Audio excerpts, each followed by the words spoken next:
On the walls, the Pepsi generation thought we'd seen it all. Brightly lit future with flying cars, and we'd all be superstars. Energy is endlessly entertaining us violently.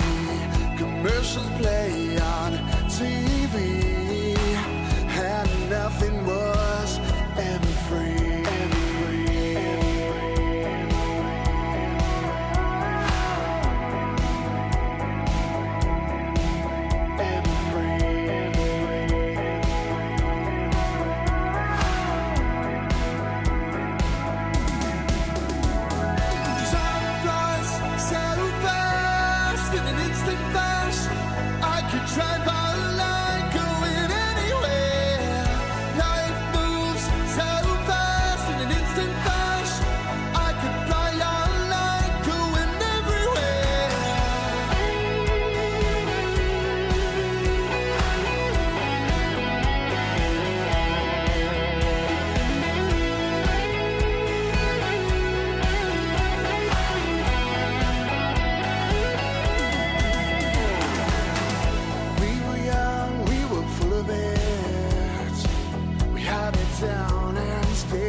Self-aware, made mistakes that land us anywhere. With corded phones and tape machines, you could do anything if you just believe. Commercials play on TV, and nothing was ever free.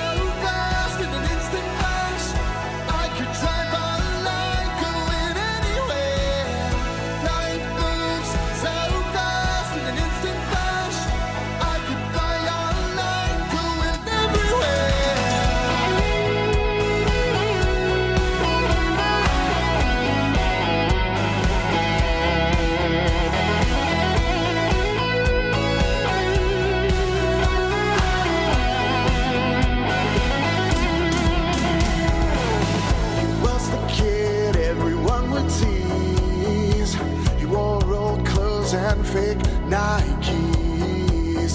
He liked computers and Atari games. Wanted friends, but kids can't be me. He played the keyboard, loved the music scene. Formed a band that we paid to see. It's funny how people see all the rock stars on MTV.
Hey yo. Stratford, Connecticut, 11:56 in the AM here. Hoping you get through the midday rush here. Hope everyone's out there being as constructive and as meaningful as they can be on this Monday, midday in the house. What's up, everybody? Business style announcements are thus. Give me ideas for an iceberg tomorrow. So I put that as the Q&A. What iceberg do we need to get on the iceberg? All right, we've covered a lot of icebergs, but there's always another iceberg. You know what I'm saying? That makes sense. It does if you don't think about it. Here's where we stand so far with the iceberg. Latest edition was the direct capture. Thursday, of course, is going to be Sikorsky, and that might start early, because we have that's just going to take a long time. So Thursday is going to be a long one. Might have a special guest. We'll figure that out. But Tuesday, looking for a shorter style iceberg edition. Let me know your ideas in the Q&A tab, of course. Let's have some fun there. There's so many options, but I don't want a super long one. So shorter style is probably what I'm looking for. But we'll see. We'll see what happens. That'll be for another day. Get out of here, iceberg. You. Real quick before we get to it, I have a few new cards to show you. Mr. Gorehow! With the nice one. Big ups, Mr. Gorehow. You're a legend. Good luck on your pool. Before we get to that, let's get to a few new cards to show. Of course, we got some new cards, because now we're getting so many pulls that we need more cards. First card up for today. These are all created by me. And I got some hype ones to show you tomorrow as well. But here's a quick 4 spot made by me. We have Clown Mode. Big ups to Clown Mode. Good luck pulling Clown Mode. I think I made an emote for all these, so you should be able to see. One explanation, there it is. Then we also have Say Hello to Hair Trick. Now this is a dual style card. We have Hair Trick Summer Sun Edition. And if you're lucky enough, you can get the full set, but that's going to also take the Winter's Chill Edition. So we have, this is a two-pack of cards. So we have the Winter's Chill and the Summer Sun. So you're going to have to get both of those to have a complete set. Good luck to everybody out there. This is the Hair Trick Summer Sun Edition and Winter's Chill Edition. Both are going to be highly sought after. We got Mr. Gorehow. Legend. This is a huge bomb. Huge bomb. Thank you, my friend, for that. Legend. So big ups trying to get your Winter's Chill and Summer Sun Hair Trick. And last one, this is a request from Frog Machine.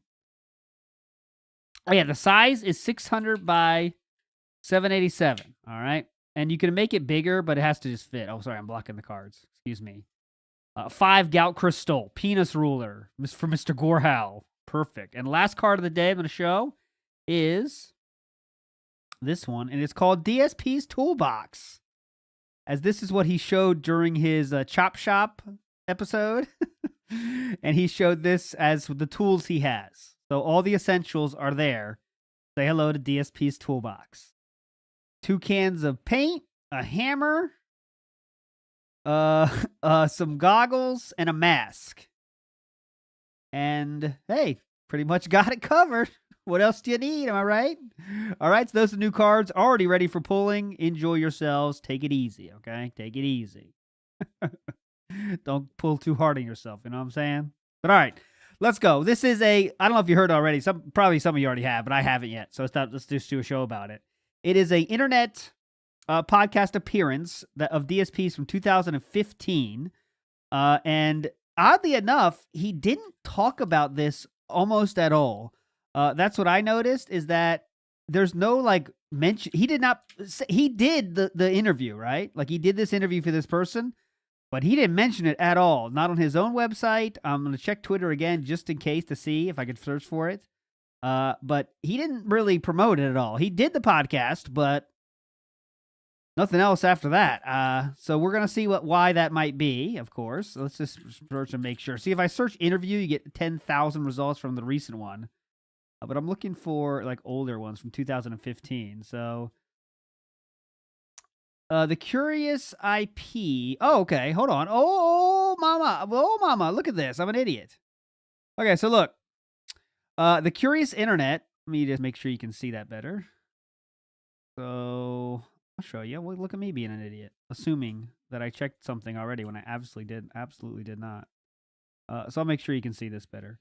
So the Curious Internet responds to Ask DSP directly, October 21st, 2015, and says, hey, do you think you have time for a quick interview in the future? And DSP responds, sure. What kind of interview? Curious Internet response says, great. We are called the Curious Internet, and we talk about the good and bad on the internet. Okay, cool. Sounds good. And then he says, I've been a fan for a while, and I would love to talk to you about your favorite memories of YouTube and some other things. DSP, of course, says, shoot me an email at DrunkSydePhil@hotmail.com. We can discuss. And that was it. We just did. So that's how this famous interview got started, I guess. Let's make sure there's nothing else. Did he promote it after that? No promotion. But yeah, he did actually say that. There's another interview here, Gamer J. Lee's interview. Holy shit, hang on. So let's see. We might have another interview to go through. Do you guys like the new card? Side scroller. Yeah, side scroller. Yeah. I like the new cards. So hold on, this is another interview. Let's see if this link works.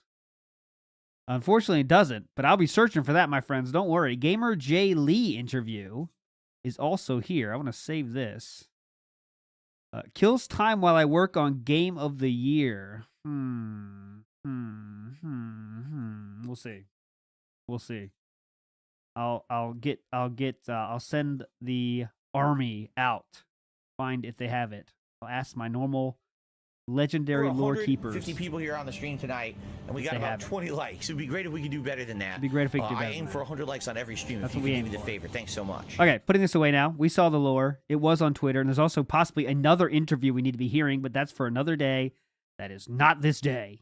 Today we're listening to this one. 2005. We saw how this interview was, the genesis of this interview, and now we're going to listen to it. Let's see how I have no clue if it's good, bad, boring, or whatever, but it's only an hour, so we can't be here that long. That's the good point, right? So let's get to it. DJ Bunch and the Curious Internet interviews DSP in 2015. Ready? Go. Ladies and gentlemen, boys and girls, and dad and mom, welcome to the Curious Internet. I'm your host, DJ Bunch, but I'm not a DJ. And today we got a special guest today. Now, Thomas is not here, thank God, but we have someone else who I really consider to be one of the guys to really pioneer the whole Let's Play movement that is now, because he was the guy who gave the act of thinking, like, you don't have to have an Elgato to fucking film you playing a game. No, you don't have to have an Elgato. Yeah, you don't have to. You can just have your camera and put it in front of a TV screen and just film yourself playing video games. And that was literally what I did once when I was playing Halo 4. And it was a bad game. I don't know why. It was really bad. But anyway, ladies and gentlemen, please give a warm welcome to the man himself, the king of hate, DrunkSydePhil. Hello, sir. Hello, how's it going? How's it going? Now, you know, I gotta say, like I was saying before we even recorded, I'm fucking surprised that you said yes to this, because we ain't shit. Like, we just a podcast just trying to do something, and we're trying to leech off of your fame, but you also know what the fuck you're talking about, so that's why we are glad that you're here. Okay, so now we see why he did it, because these guys are sucking his ass. Here. Well, thank you for saying that. Yeah. I don't often get invited to stuff that is any kind of a legit conversation. Let's put it that way. Already in 2015, you don't get in things that are legit conversations? Wow. Legit conversations. What do you want? The most of the attention, unfortunately, that people try to seek me for is negative stuff. But when when every once in a while someone wants me involved in something where they think that I can add some kind of a constructive conversation to it, I am more than willing to. I could care less how big anyone is. You know, if you want to get my take on something, I'm more than willing to share it. Yeah. And you know, like I said, like this. If you're a listener, you guys know that we are a not so serious podcast. Like, we are not uptight. But we definitely do, talk about some serious shit because just in case you don't know, Phil, like the Curious Internet is basically about, and for any new listeners that we have here, got plenty of those. the Curious Internet basically talks about the whole content creating scene that's basically on the internet. Because me and my usual co-host Thomas, we have been around for a long time. We've seen YouTube channels fly, and we see YouTube channels fall, and it's. Great. And now, so we just know our shit. So that's what we do. This might be more painful than we thought. This guy's interviewing like this. Do here. Yeah, sorry, Mortem. Anyone just coming in? This is This is the interview from 2015 that we are listening to from the Curious Internet, put on by DJ Bunch. All right, DJ Bunch in the house. But don't think we're serious, guys. So, let's just have a nice, fun conversation. So, are you down for that, Phil? With the consequences. Well, no. As you know, I am insanely serious 100% of the time, so I don't think that our styles are going to jive too well. Oh, okay. All right. Have a problem. Let's talk about Bernie Sanders and his talk on taxes. How about that? Yes. Oh, God. Right. Humor. Well, funny. Okay. So, first of all, let's just, anybody who doesn't know you, let's talk about, when you started. So, you started in 2008. And with your original channel, DrunkSydePhil, and the first videos you have on there is just vlogs and everything. And actually, what I looked up this week, the first person that we still known as a relevancy to the whole DSP lore, if you want to fucking call it that, well, John Rambo. We saw John Rambo's face before we even saw your face. That's true. That's actually hey. very true. Yeah. I was like, wow, we knew who Rambo was, but Phil, he was just that dude behind the camera. So, how would you just tell, why you do what you do now? Why you even started? Well, I mean, the real reason that I started was I was always an avid fan of gaming. I grew up in the 1980s and 90s when the home consoles were really starting to become a lot more of a mainstream or commonplace thing.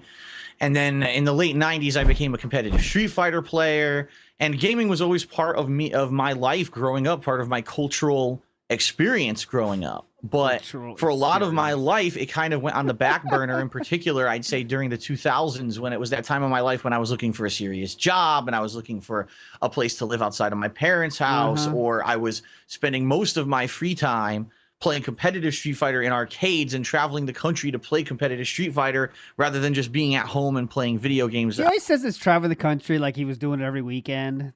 It's like, a few times, man. I was traveling the world, dude. I was in and out of airports every second, dude. It was crazy. Say on a console that weren't a fighting game. Yeah. And then in the, I'd say probably around 2006 to 2008, unfortunately, I realized I had something wrong with my back. I went to the doctor, found out I had a pretty serious back condition, a very severely herniated disc to the point where the disc was almost going to rupture. The exploding disc. Oh, that's a good card idea. The exploding disc.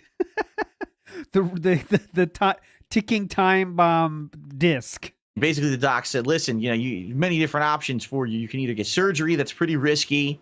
Are we going through this? You can get physical therapy, that's very expensive.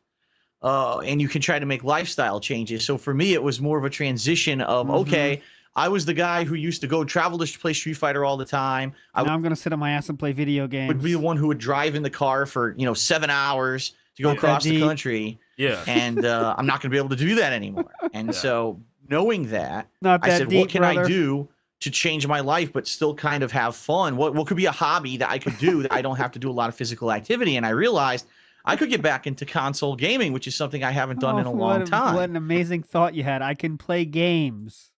What can I do that I can't be active outside? I don't know. I'll play games. What a stroke of genius. And I actually did that. This guy Einstein? Holy shit.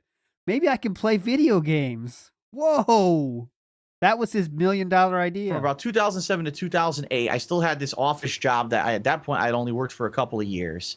And I started buying all the major console releases and playing them, and really got myself back kind of immersed into the gaming world again that I had been out of for about a decade. Yeah. And I remember it was late 2008, and I was playing a few different games at the time, and I said, I'm really stuck on this part of a game. let me see if there's a fact like Game Facts to figure out how to get past this part of this RPG. And Game Facts didn't have anything at the time. So then I said, well, what is this YouTube thing that seems to be getting more popular? Yeah. So the genesis of him becoming a YouTuber was trying to cheat in a game. Sound good? What's up, Vac? Someone had done an actual. Yeah, I need to find the fact. Captain Day, you saying Phil's sex life? That seems like a big topic, my friend. That seems like a very big topic. That needs analysis. That's not just listen for funny stuff. Walkthrough of the game that I was playing, this JRPG, but there was no commentary at all. It was just raw, direct capture footage of them doing certain boss fights or whatever. And I was like, so it's already the boogie. Raw, direct capture, fair. Okay. So his whole YouTube career, again, is started on trying to cheat in a video game. That seems very, very on brand. It's like a 35-minute long boss fight, one of the hardest bosses in the game, and I'm like, man, if only this sir, that was the tutorial. had commentary on it. If only it had something to explain what was going on or add flair to it to make it interesting rather than just being like a dry vanilla video. And that's like something I don't think kids these days will really understand. Everybody's used to like the Markipliers and, PewDiePie and Jacksepticeye. Phil's getting, don't mention those. Phil's getting pissed as you rattle off those names. No need to mention them, sir. Like, for us old school gamers. Excuse me, can we get back on track here? We're talking about me right now and how I'm awesome. I need to hear about PewDiePie, okay? That's the last time I want to hear his name out of your fucking mouth. If we don't know what the fuck's going on, we either have to, like, buy the guide for it or hope to God somebody put something, helpful on Game Facts. But a lot of the times, I don't know about you, but it did not help me at all. Or we need a goat laugh counter. That was one. Somebody put something on like the internet video wise and YouTube was coming up, and it was a lot of times just boring, just him playing the game and just seeing that. So, guys like you were really thank you for doing that. Thank you. Thank you. But go on. Well, it's funny because, when I did it, when I started doing my own videos, after watching that video and kind of being inspired and saying, gee, if I could play a game but do commentary over it and kind of not only explain what I'm doing in the game, but also give my reactions to the game. Is it funny? I certainly did not intend for it to be a walkthrough or an instructional video for anyone. I didn't even think that. Quite honestly, I had no idea if anyone would even want to watch it. It's watching someone else playing a video game. Who gives a shit? But I remember at the time, I remember I was sick one day. I was really sick, not feeling good. I was feeling down. I was playing this game, Star Wars The Force Unleashed. I was having this really difficult time with this part where you're supposed to control a Star Destroyer with these force powers. And I was like, this has to be a... Ruined his whole day, those goddamn force powers. I was having a shit day. Force powers were not working out like he's a real Jedi in the training. Fucked up part of the game because I cannot get this to work properly. What the hell? And I pulled out my old ass digital camera, which wasn't even HD. It was a standard definition digital camera. Put it up in front of my TV crooked to try to fit a skewed perspective so you could see the whole screen. And I filmed myself basically raging at this fucking game for about 15 minutes as I did this stupid segment that was terrible. And I uploaded it.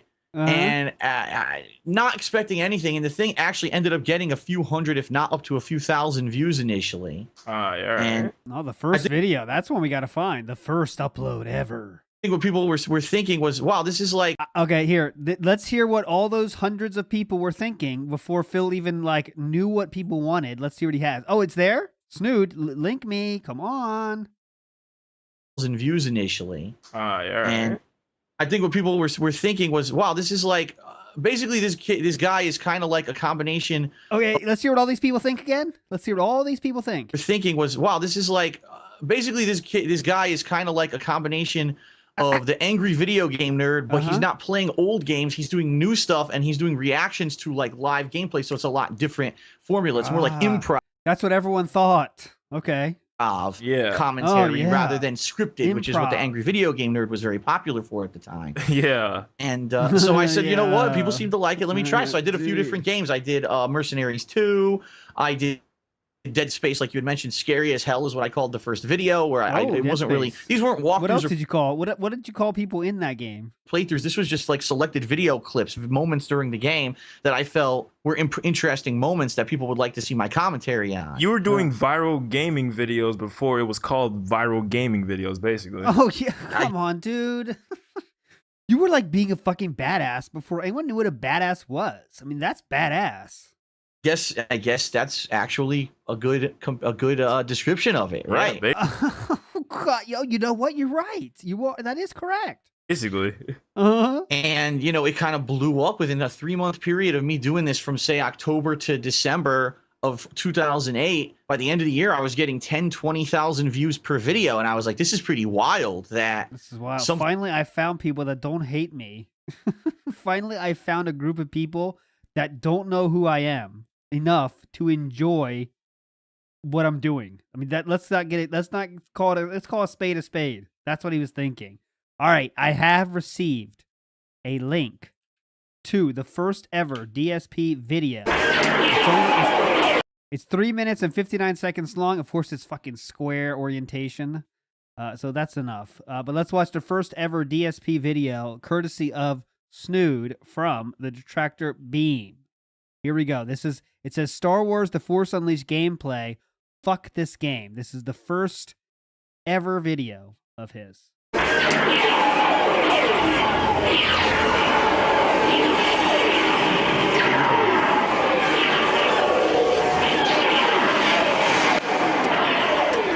Oh, so these are where the people started thinking, you know what? This looks like AVGN, but he's doing improv. Grab the fucking thing, goddammit. Grab it. Oh, look, is that AVGN doing improv? That's the first thing I thought. What the fuck? Hang on a second. The wrong fucking side. Is this AVGN doing improv? That was a badass. Grab it. Fucking Jesus. Reach out with the force and grip that destroyer. Incredible. God, this is so fucking tedious. Look at this, how long it fucking takes.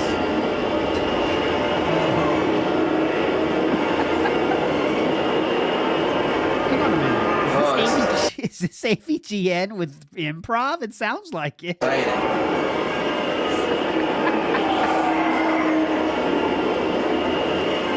This guy's onto something. I always wanted to grip a Star Destroyer with the slowest fucking controls on the planet. Good. Now rim it down. Hello? Are you pushing the buttons? Oh look, more TIE fighters, so I'm just gonna have to stop. And start all over. What? I'm sure he's playing that wrong. No way to dodge and get fired. Pretty much just get shot the shit out of you. I just want to keep reiterating this because that's what he said. Exactly what he said. People thought he was like the AVGN with improv. Oh, couldn't grab that one. Oh, got that one.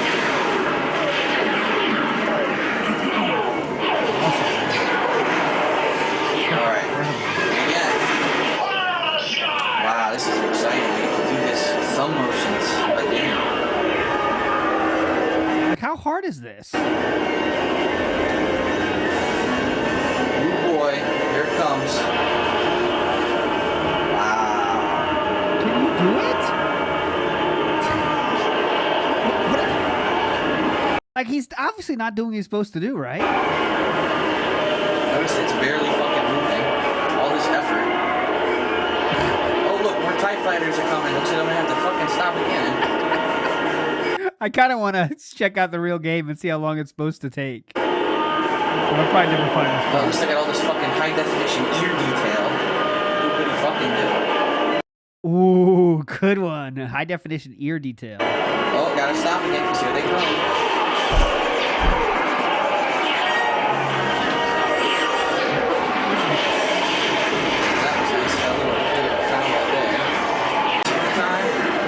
I mean, we got to keep watching, but it's really bad. I want to skip it, but okay. Oh, I got it. I lucked out. I couldn't get the other one. As you can see, Star Destroyer's moving back into fucking place again. Oh, didn't even give me a fucking opportunity to grab it that time.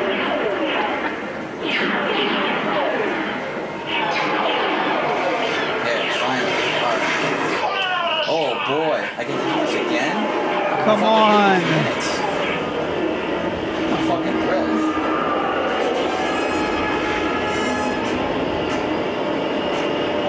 This is so bad. That's what I always wanted to do in a game. Hold thumbsticks. This I wanted to do in a game, hold thumbsticks. Some game programmer actually... Oh, there we go. He's got programmer's taking shade in a second. Get ready. Some game programmer actually thought that this was cool. Some geek programmer actually thought that this was cool. Moving your fucking thumbsticks. Look, I'm not doing anything. I'm holding down on my thumbsticks. That's the gameplay here. Well, wait, I'm gonna have to stop in a second because here come more fucking TIE fighters. Even though I'm just about to win. Holy shit, I finally did it after 5 fucking tries. Fuck this game. Yeah. Fuck this game. Alright, so here's what Snoot again sent me this is what it's supposed to look like, okay? Both in terms of quality and time required. So it does take time, by the way. Here, so it starts here. It's a slow turn. They're falling down, then you gotta fight them. Yeah, so that's the intentional gameplay. Like it's intentionally made to pull down. Oh shit, they come. So he's just complaining about the game itself. The game asks you to do this. He just wants to pull it down straight away. But anyways, all right, back to it. Nice field trip though. Thanks, Snood, for that. Something that was just something very silly, you know, not ever a thought in my mind that would ever get. But remember, he said this is what people were saying. He thought it was the angry video game nerd doing improv instead of having written lines. That's what Phil's analysis of his audience was at the time. That's the key part there. Let's go. View ended up becoming popular, and so what I did, I turned it basically into my hobby. I would still have my 9-to-5 job, and I would keep doing that as kind of the hobby. When I got home for a couple hours a night, I would toss my camera in front of my TV and play whatever the new games were, and it got really popular. And then it was 2009 and 2010, you know, especially with I'd say it directly coinciding with the release of Street Fighter 4, which was kind of almost like a lucky accident for me timing wise, because I actually had kind of thrown in the towel with my competitive Street Fighter days for a while. And the fact that this game was coming out and I had a competitive Street Fighter background, and unlike now, like with Street Fighter 5, a lot of people are going to be into it because they realize, oh, it's hype, it's exciting, everyone played Street Fighter 4. When Street Fighter 4 came out, it wasn't like that. You know, Street Fighter 3 was like almost a decade before. That's another not as celebrated part of Phil's luck, is that Street Fighter 4 came out at the right time, because, you know, he was like one of the first. Street Fighter 4 coming out was huge, and he has a gaming background, which kind of like build a, I guess, I mean, as he was saying, as his viewers at the time thought, remember, not the people from the SRK, but the people that are new viewers, like, oh, this guy was in the fighting game community, dude, 4th at Evo. This guy's huge, dude. So that made his Street Fighter 4 videos blow up just the right time, you know, when he's building his YouTube audience, and that's what made him another aspect of why he got lucky and so huge then. Beforehand, there weren't a lot of competitive Street Fighter players who were well known or who even knew that they could get any kind of views or whatever on the internet. So for me to come out of kind of obscurity from having a background of being a competitive Street Fighter player and playing Street Fighter 4 the way that I did, played the hell out of the game. I uploaded a ton of matches, even if it was win, lose, or draw, whether I sucked, whether it was a laggy match. No matter. That's not true. That is not true. He held matches back. He did not upload every match. Many times, people would ask questions about why didn't you upload the matches after he lost? Or what? And he would say it's because they were laggy. He did not upload every match. That's an absolute lie. I would record it and upload it. People really liked that because it was something refreshing and different, and it gave this game mainstream exposure that maybe normally Street Fighter 4 wouldn't have gotten that kind of exposure. Yeah, thanks, Phil. If it weren't for people like me who were just kind of messing around and recording honest reactions and real commentary, and it was a lot different than with the other stuff that was out there. And really, quite honestly, after that, the rest is history. It just went kind of viral for a while. I ended up eventually losing my office job in late 2010. So I said, well, I've got this huge internet following now for doing gameplay. Why the hell couldn't I turn that into something, you know, that I could do for a job? I ended up getting partnered with Machinima on YouTube. And, you know, that's pretty much what I've been doing for the past I started in early 2011. So at this point, it's been more than 4 years that I've been doing it for my job. So pretty crazy ride. Yeah, man. Pretty crazy ride, dude. Well, yeah, there's not really much to say. Great job, DJ Bunch. After the interviewer asked a question, not really much to say. All right. But, you know, as you said, we talk about that you were a part of the competitive gaming community. How did that affect how you put content out on your channel? Like, did that affect it any type of way? Or what style you would use, or did that have any effect really? I don't understand the question. What? Well, see, here's the thing, and I hate to say it because I hate to say it.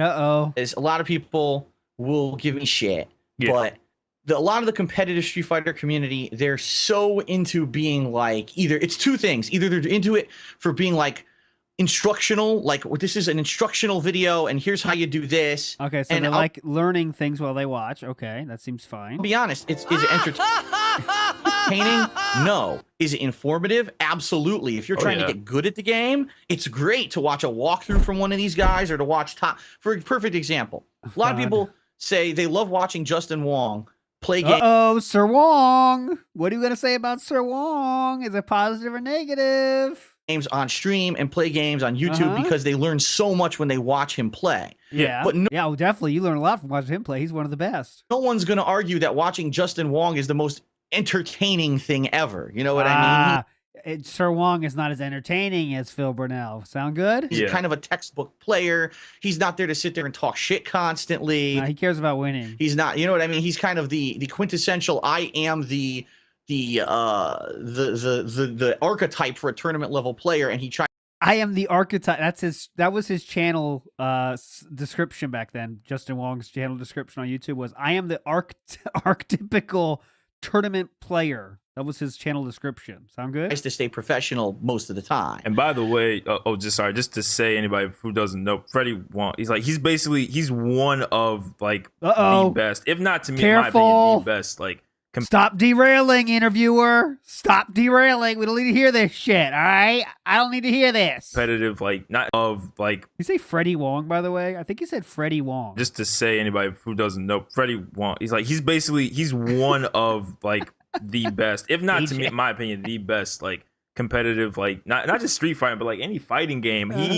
He knows what the hell he is doing, and like if you ever get a chance to like just want to see skill, because it's not entertaining whatsoever, but if you ever want to see him, just seeing the highest level gameplay is not entertaining whatsoever. Just look him up, and it's just crazy good how good this guy is. But I actually have something to add to what you finally, DJ. With it being boring. It was that, you know, when I've really started getting into competitive gaming, my first was really was with Halo 3. Okay, no one cares. I did a couple of MLG things with it. It was like not really big serious stuff. It was just like online DJ tournaments Bunch. that they had. And you know, sometimes I did two on two with a good buddy of mine. And all right, just a little interviewing tip here from ALT. When you're interviewing someone, you never need to be telling backstories about yourself, because person you're asking obviously doesn't care, and I promise your audience doesn't either. So just get to it, DJ. Sometimes I would do on solo, and I would be getting a lot of headway and everything. And you know, one thing that I did know, at least about competitive gaming, is that it's a lifestyle that is just, you have to put everything into, like, your whole life into this game, and it's grueling. It is very grueling. It's grueling, dude. You got to bring beef jerky to tournaments and ass powder because your ass gets chafed, dude. It's grueling. Like, when I first started, it was like, man, I can do this, and I was doing like every day, like after I came out from school, like every day, just playing that game. At first, it was fun, but then like one day, I just decided, like, you know, I'm not gonna play with the usual people I play with. I'm just gonna do it by myself, and it's just boring. Like, you had no one to talk to, and anybody you try to talk to, you know what, I won't even try to say it was like they were mean, because the Halo community back then was one of the coolest communities, in my opinion. And you know, they were always like really fun to people to play with, but you know, it wouldn't be people that you would really want to enjoy playing. DJ Bunch, I said DJ Wong.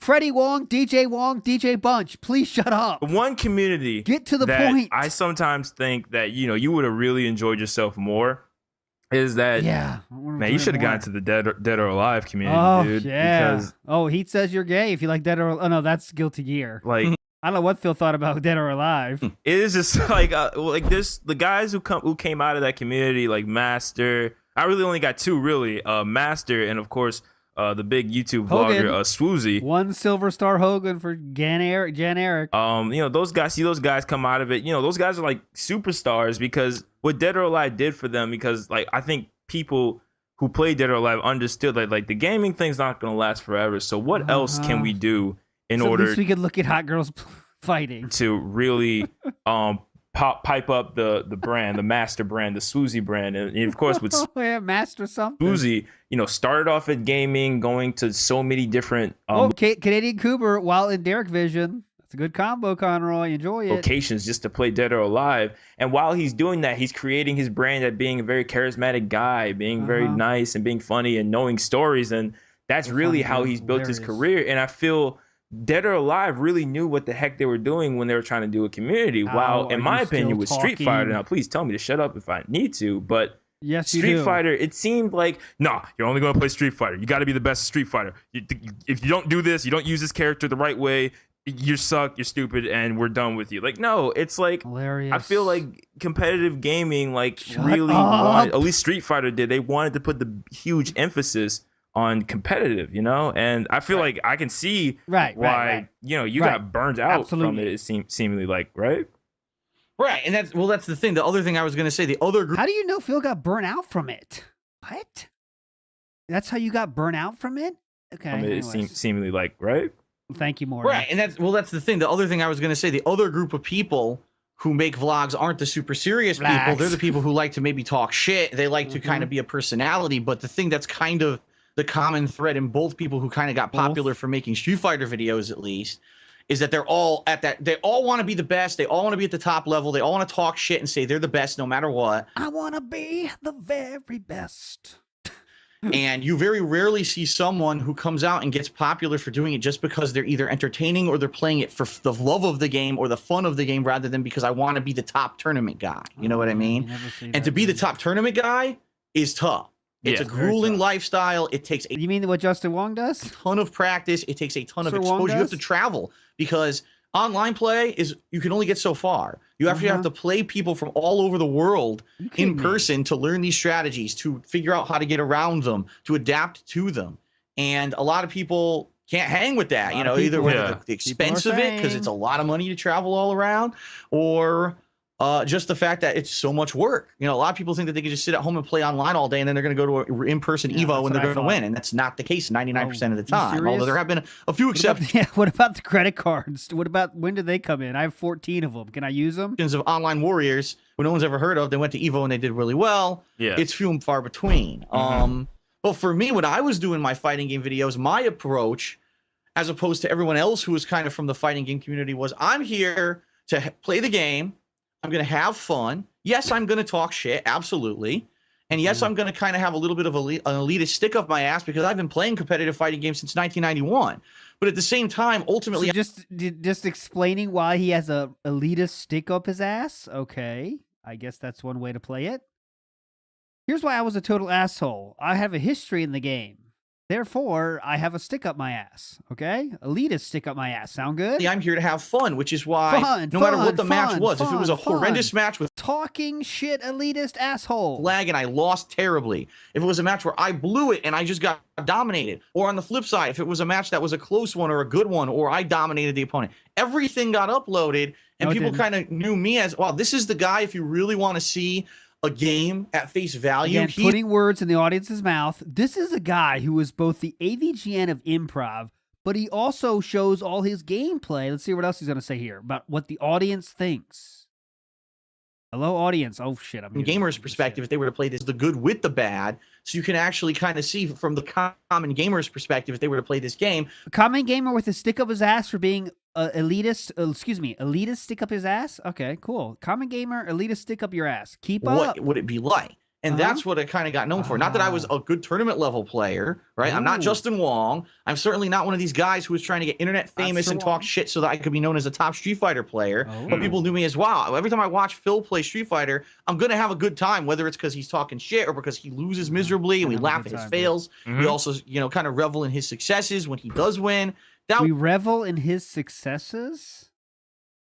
Can you revel in what does okay, my understanding again is revel in someone's defeat. You could also revel in positive. Okay. Fair enough.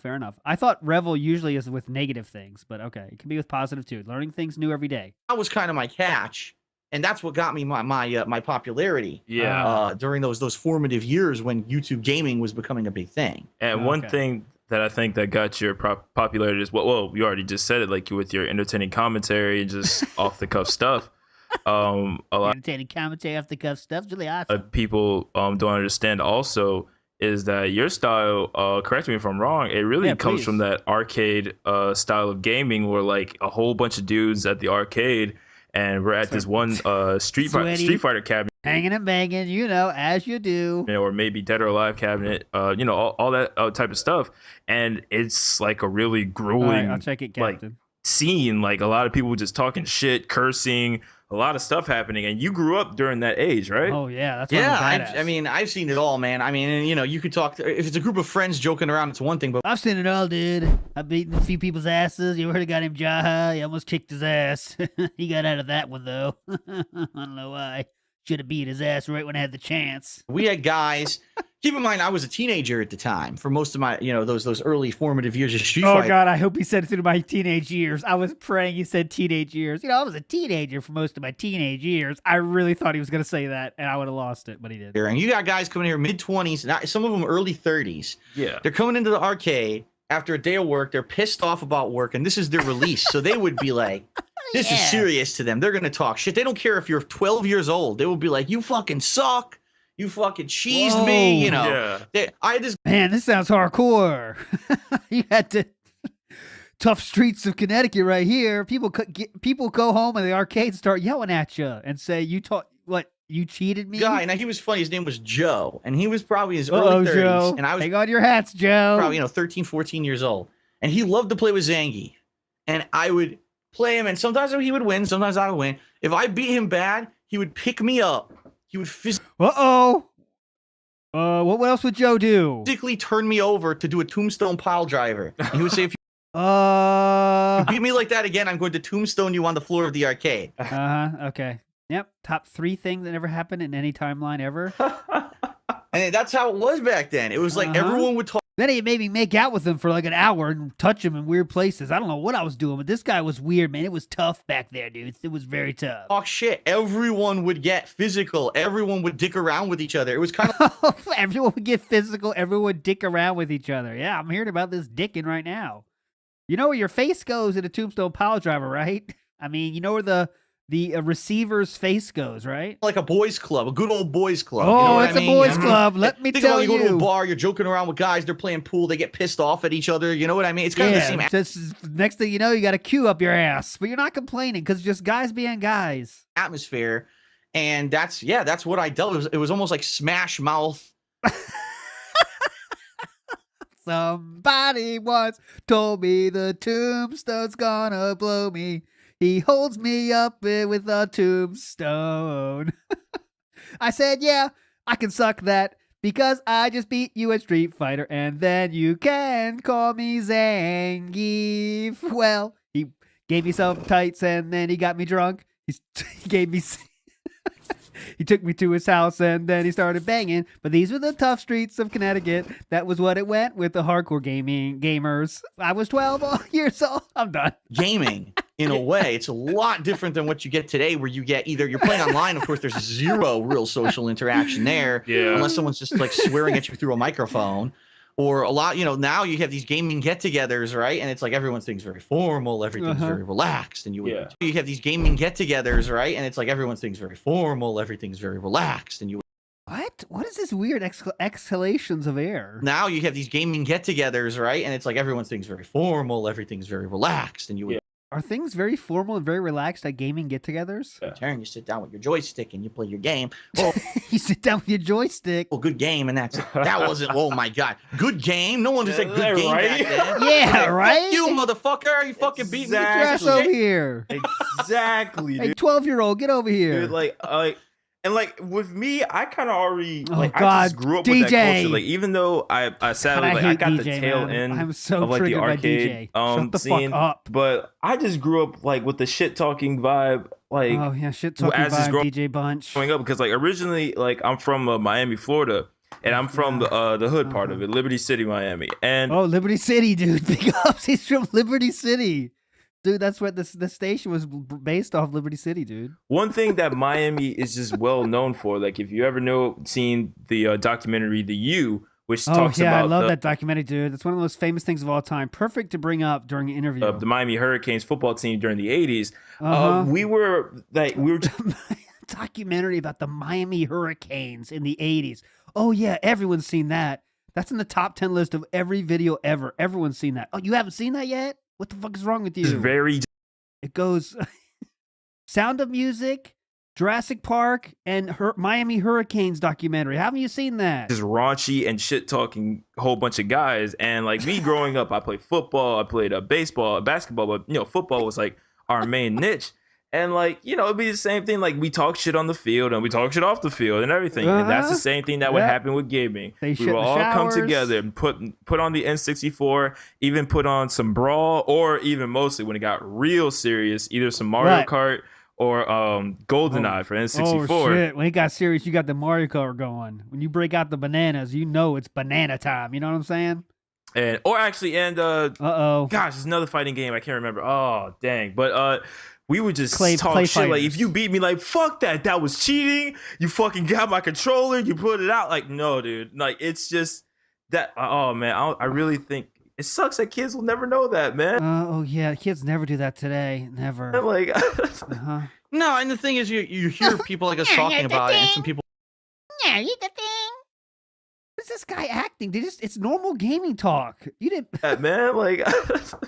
No, and the thing is, you hear people like us talking about it, and some people will probably cringe and say, "Oh God, that sounds horrible." But you understand, also, it was all in good fun. It wasn't like people were breaking out into brutal fist fights after every match of Street Fighter or anything like that. They'll always try to be that one little butthurt kid. Let's be honest. Yo, that was Phil. You're talking to one of the butthurt kids that tried to start shit at every turn. The one butthurt kid that just like, bruh, get me outside. I'm like, bruh, you need to chill. It's just a game, but I'll still talk shit. But.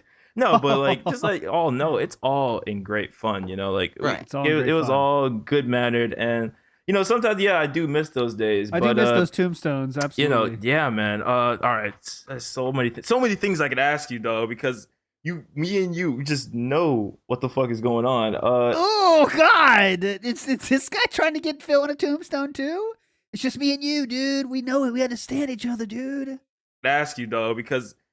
Me and you just know what the fuck is going on. But we gotta keep this together, this connection. You feel it right now? I want to keep this connection rolling, brother. You know what I'm saying? We can tombstone each other. Next thing you know, we got Mario Kart going. We're talking shit, but it's cool. Going back to your gaming videos, you have played hundreds, maybe almost thousands of games now through YouTube, and a lot of games that I know you've introduced me to. Like just recently, actually, you introduced me to Persona, like you know the Persona series. Like I never, like I heard. You'll never repay that debt of introducing him to Persona. Heard about it, but you know I never, played it. Because I always have friends who played and like, yo, Persona's actually pretty dope. I'm like, fucking nah. But played Persona 3 actually, and it was actually pretty dope. So I'm really looking forward to Persona 4 and Persona 5. That should be coming out soon. Apparently, I don't know what's going on with that. But the question I'm going to ask you is like, sir? Of all those games, what is your favorite, dude? Like, do you even have a favorite? See, it's hard to put my finger on a certain game or games and say, well, these are the best ones. I mean, I could easily, over the years, I can pull certain games out and say, well, these are some of my favorite playthroughs. You know what I mean? Like some of my favorite experiences of games that I was able to share with people over the internet. And obviously, one of the ones that I would throw out there immediately would be the one that a lot of people say is kind of the quintessential playthrough I ever did, Heavy Rain. Oh, God. When that game came out, it was kind of a cultural thing, a phenomenon, because games that were narrative-based weren't very popular. So if you're asking about my favorite game, well, that's a tough question, because there's different genres up. But again, if you're asking me my favorite game, I don't even know. Well, if you're asking me my favorite game, that's what he keeps fucking saying. In 2010. And that was the year where it was like everything was a first-person shooter, or everything was this cliche action game.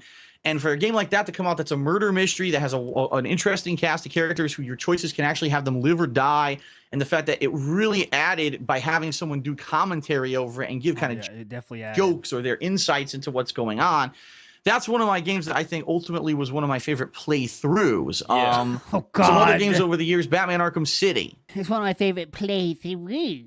Not favorite game, okay, DJ? Keep up. Thought was one of the best. Arkham Asylum and Arkham City, by far, both of them, I kind of hold them in the same regard playthrough-wise, because games that took an IP, right, a piece of existing culture, and converted it into a game, but it took it super seriously. It had really great attention to the characters and the lore of Batman, and did it right. It didn't. You could tell it wasn't a shameless cash in. They cared about what they were doing. Wasn't a shameless cash in. And because of that, I mean, rightly so, translated into one of the biggest, most popular gaming franchises of the past 10 years. Yeah, man. I would say to some extent the Mass Effect games. I really liked playing Mass Effect 2 and 3 and sharing that with an audience because I actually remember playing Mass Effect 1 when it was new and saying, man, I really love this game, but I wish that I had like an audience or someone that I could share my feelings about this game with. And being that I had kind of been the fighting game guy, I didn't really have many friends who were into the console games. It's a very normal, I wish I had an audience to share this with. So it wasn't like I could call my friend and say, hey, did you play Mass Effect? You need friends for that. It's great. So then when I started doing YouTube and I could play games like Mass Effect. Most people have friends when they get those thoughts. I wish I could do this with someone else. You just call your friend. And stuff like that and share that with people. That was like an awesome experience. And you know, it's hard. Again, it's really hard for me to put my finger down and say this was, because there's so many great finger down fun usually it's put your finger on it, but yes, please put your finger down. Experiences over the years with games that I've been able to share. Yeah. And you know, so for different reasons too. Like there's been playthroughs that were so fucking bad, like games that were just so terrible. And to do a playthrough of it, like it still sticks out on my mind, that stupid game Conduit 2. Oh my god. How bad of a game it was. And everyone, I remember when Conduit 1 came out, I didn't play it. It was out a Wii exclusive, and everyone says, oh, it's a great game. And I was like, how could it be great? I'm looking at the graphics, they look like shit. You're using the Wiimote to play the game. How could this be any good? I said, you know what? I'm doing stuff for YouTube now. I'll give it a fair shake. I played Conduit 2. One of the worst games I've ever played. I was like, oh god. So DJ, go ahead. Please, oh, sorry. I was about to say. I actually was saving up for that game when it came out, and I was like, you know what? This. I keep on hearing so many great things, all like from IGN and GameSpot. The worst decision ever made to trust them. But you know, I saved up and I played that game. I'm like, what the fuck is this? And like my dad comes in, is like, hey, you enjoying it? I'm like, no, this game sucks. Like, I can't be that bad. Are you winning, son? For Conduit 2 for DJ Bunch. Big ups. Are you enjoying it, son? He's like, wow, I'm disappointed. It's a perfect example of how, unfortunately, games don't seem to be held on a level playing field because it's on one console or another, which I totally disagree with. If you're going to rank games, you have to rank them all against each other. You can't say, well, this is the best first-person shooter game for Wii, so it's a 9 out of 10. You know, the best first-person shooter game on Wii could be fucking way worse than every other first-person shooter on the Xbox or the PS3. Okay. So you can't hold it in the same regard, but that's what the reviewers were doing at the time. Very high regard. But I remember the reason I still think about that playthrough, and I still think I'm glad that I did it, is because I exposed the game out being so fucking bad that people still to this day say, Phil, do you remember at the end of the game when you were in that jungle? People still to this day. And those enemies kept respawning, and you kept shooting. It was such a grind, and they bring it up, and then he's like, and then after going through all that, you get to the ending, and fucking Abe Lincoln came out of a fucking spaceship. Yeah. And I'm like, you know what? Whoa, spoilers! Sorry, everybody. Spoiler alert. That's why it's been such a fun experience to do both good games and share those experiences with everyone, but also when I get to play a game just earlier this year, a game like The Order 1886, where all the media is kissing this game's ass, and then all of a sudden one or two media outlets pan it. And everyone's like, well, now we don't know what to believe. So then I play it, and I beat the game in one fucking day. And it's like, you know, it's good to be able to expose games for what they are while also having fun doing it, I guess, is the shit. Even if it's a bad game, if I can have fun, at least knowing that I got something constructive really nailed the landing on that one, didn't you? out of it, I feel like it's a worthwhile playthrough. And you know, my opinion on the Order 1886 is like, no one cares. People DJ. Like, how many times we can say this, DJ? Stop talking. Well, after like when they saw it was really you who opened, like, at least to my group of friends who play games that on Xbox Live, they were like, well, so we were watching the Miami Hurricanes documentary together for the 18th time, and then we saw you. Even though they had PS4, I don't know why, but they when they saw that, like, oh man, we saw Phil's thing, man, like we saw that, man, that game's bullshit, and I'm the only one saying, like, I think the game is good, and that's like the beauty of what you do. Like, even though you'll talk shit, because you'll talk shit about any game, man, like you can talk about shit about the greatest game to ever come out, like, and it'll still be funny. But in my opinion, I think the game was good, but it was really showing that, okay, this is what really this new technology could do. Because, like, you know, what you really showed me, not that this is a bad game, but that, okay, this is something that can potentially do this for, like, this series or that series, or for a new gaming IP, and like, even though it's fucking. In 1886, ALT was 86. Hey, you're revealing my birthday then, if that's true. That's not true. Sucks that. Oh, Meerkat Raid? Sweet. All right, Meerkat, if you're here, and everyone from Meerkat, here is the. Finally, have something fun to do. Here's the raid. Try to find John Rambo, all right? Try to find John Rambo. That is the challenge at your feet now. Big ups, everybody. Good luck. Here we go. Find John Rambo. You got to find him. He's in here somewhere. He is in here somewhere, I promise you. Little crooked, your pool's getting fucked, but I can't do anything about that now. Find John Rambo. He's here. He is here. He is somewhere. I missed him. I always fucking do. There's 5 options there. Good luck. Hopefully someone found him. He was there, I promise. So, big ups, everybody. You can rewind if you missed it. I missed it, but you can go back. You guys can rewind. I can't, unfortunately, but let's go. I spent $60 on a game that can only last me for like 6 hours, but it's still very exciting to see gaming-wise that, this is what we're doing now. This is what can be put on a PS4 and on an Xbox One. It's not just the PC elitists have those awesome graphics anymore. PC so elitists. It was, and it kind of just showed that gaming can also now be more of a cinematic look, or like a beautiful looking thing, more than so just beautiful. what's substance, like what's in it. Like sometimes. Sure. Like, Sure. like it's art, basically. That's what gaming is. It's art. It's like a movie. It's like a painting, like sometimes the look of it is better than what the substance is like it's going on. Sometimes, like, and that's what I think. Yeah, no, I'll 100% agree with you. I think you would have to find someone trying to be really dishonest and just hate on the game for no reason if they said that the graphics weren't amazing in that game. I mean, you could tell that's probably. Let's hear this champion of reviewing happen. What his thoughts on this are. One of the insanely strong focuses of that dev team was we want to make this game look like a movie. We want it to look like it's a CGI movie, flawless what's the word? Transition, flawless interaction, or what's the word? Engagement? No.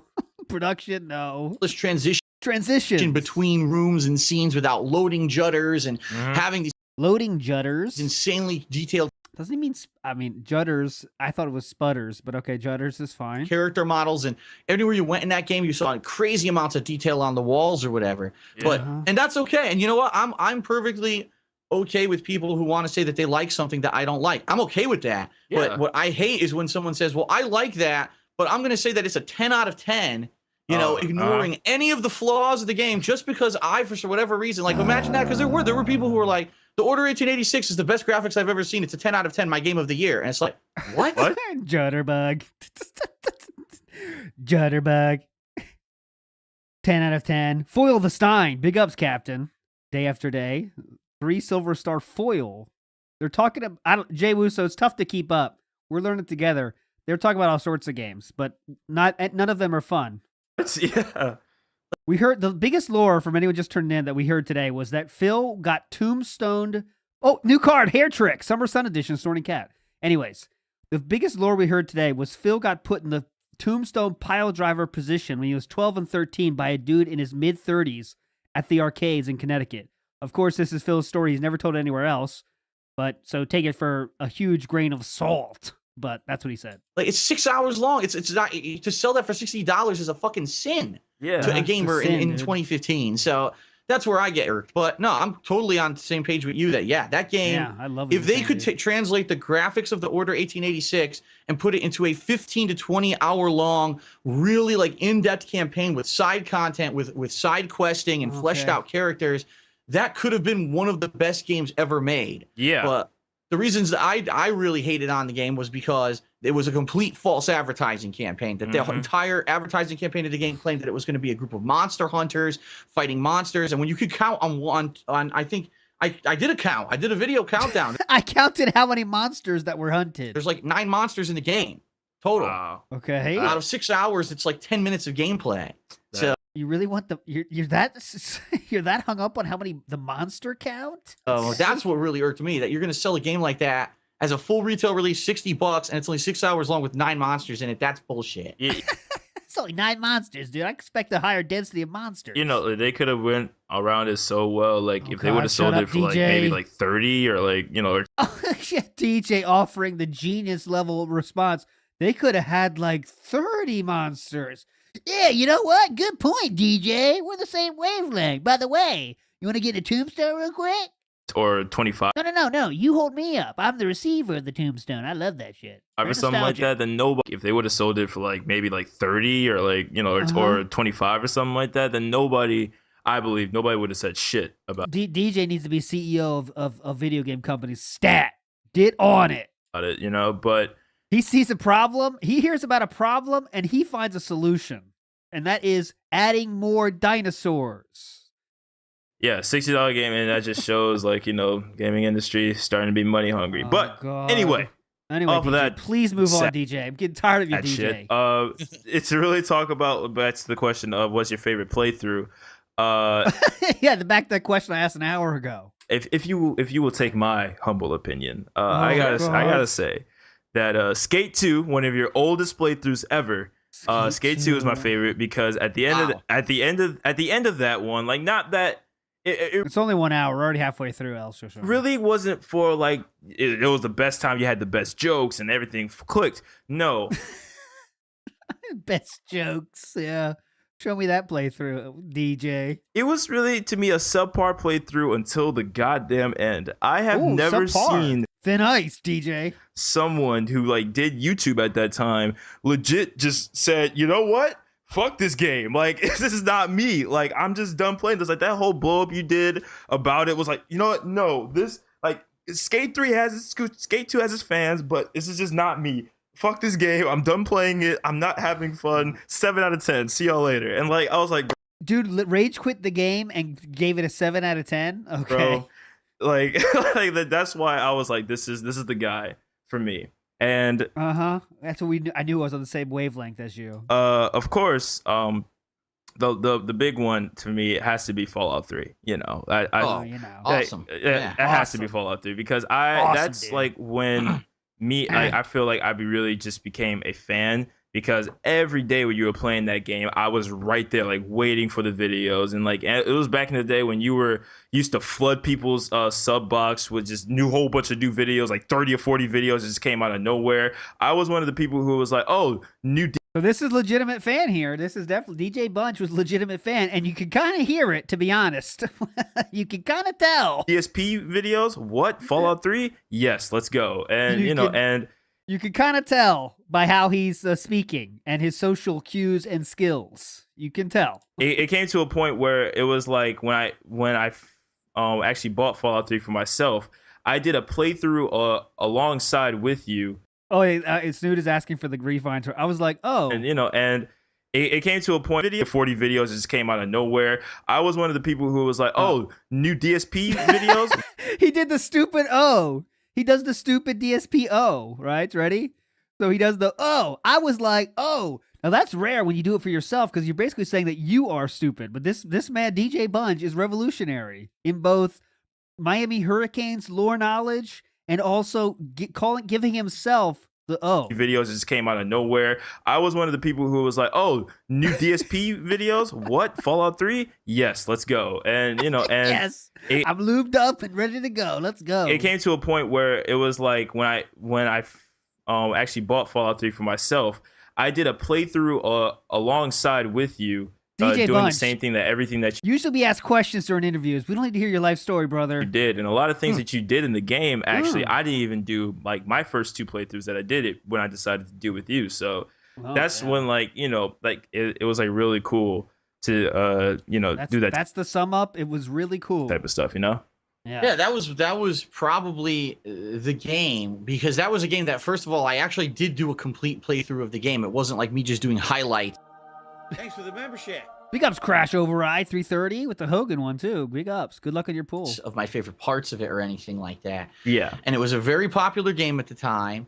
And it was a game that I had missed when it was brand new, but I played it a few months later after it had been brand new. And it already was getting, everyone was saying game of the year buzz for it. And I had no idea what to expect because number one, I never played a Fallout game before. I actually had never played an Elder Scrolls game before, which is what these people were known for before they made Fallout 3. I'll go with you on that one. Yes, me too.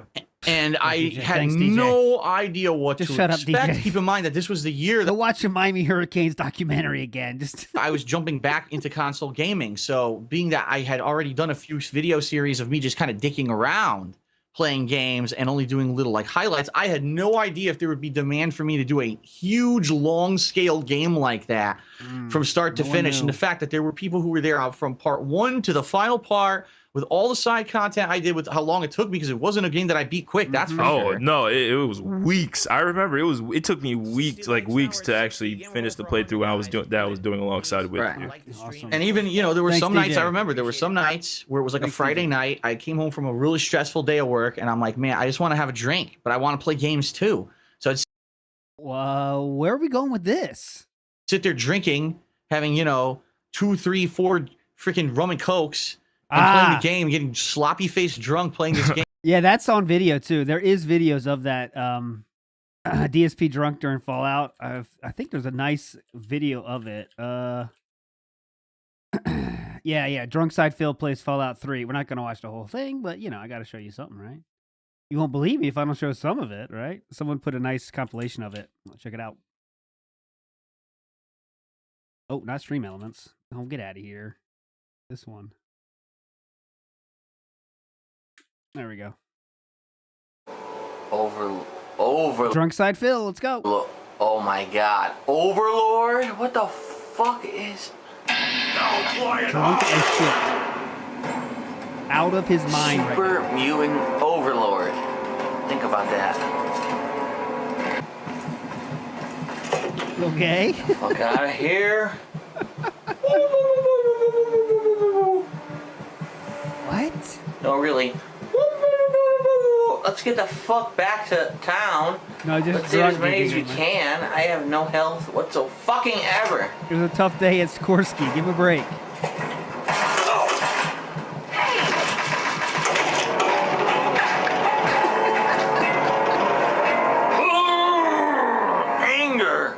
Anger and pain will be yours. What the fuck is Fuck this? you. Fuck you.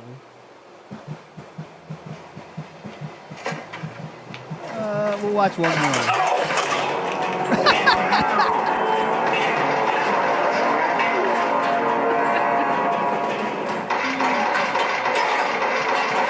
No reaction? Hello? Hello?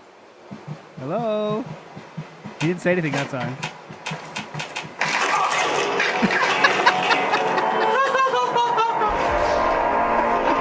I got you. I just keep dying instantly. That's Oh my par for the god, course, huh? he's gone. Game's over!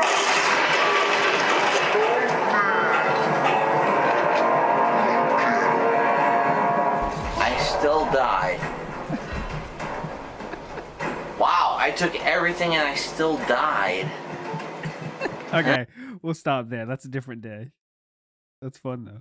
Game and just fucking screwing shit oaks and they're drinking, having, 2, 3, 4 freaking rum and cokes, and playing the game, getting sloppy faced drunk playing this game and just fucking screwing shit up, like killing people by accident and just doing really dumb stuff.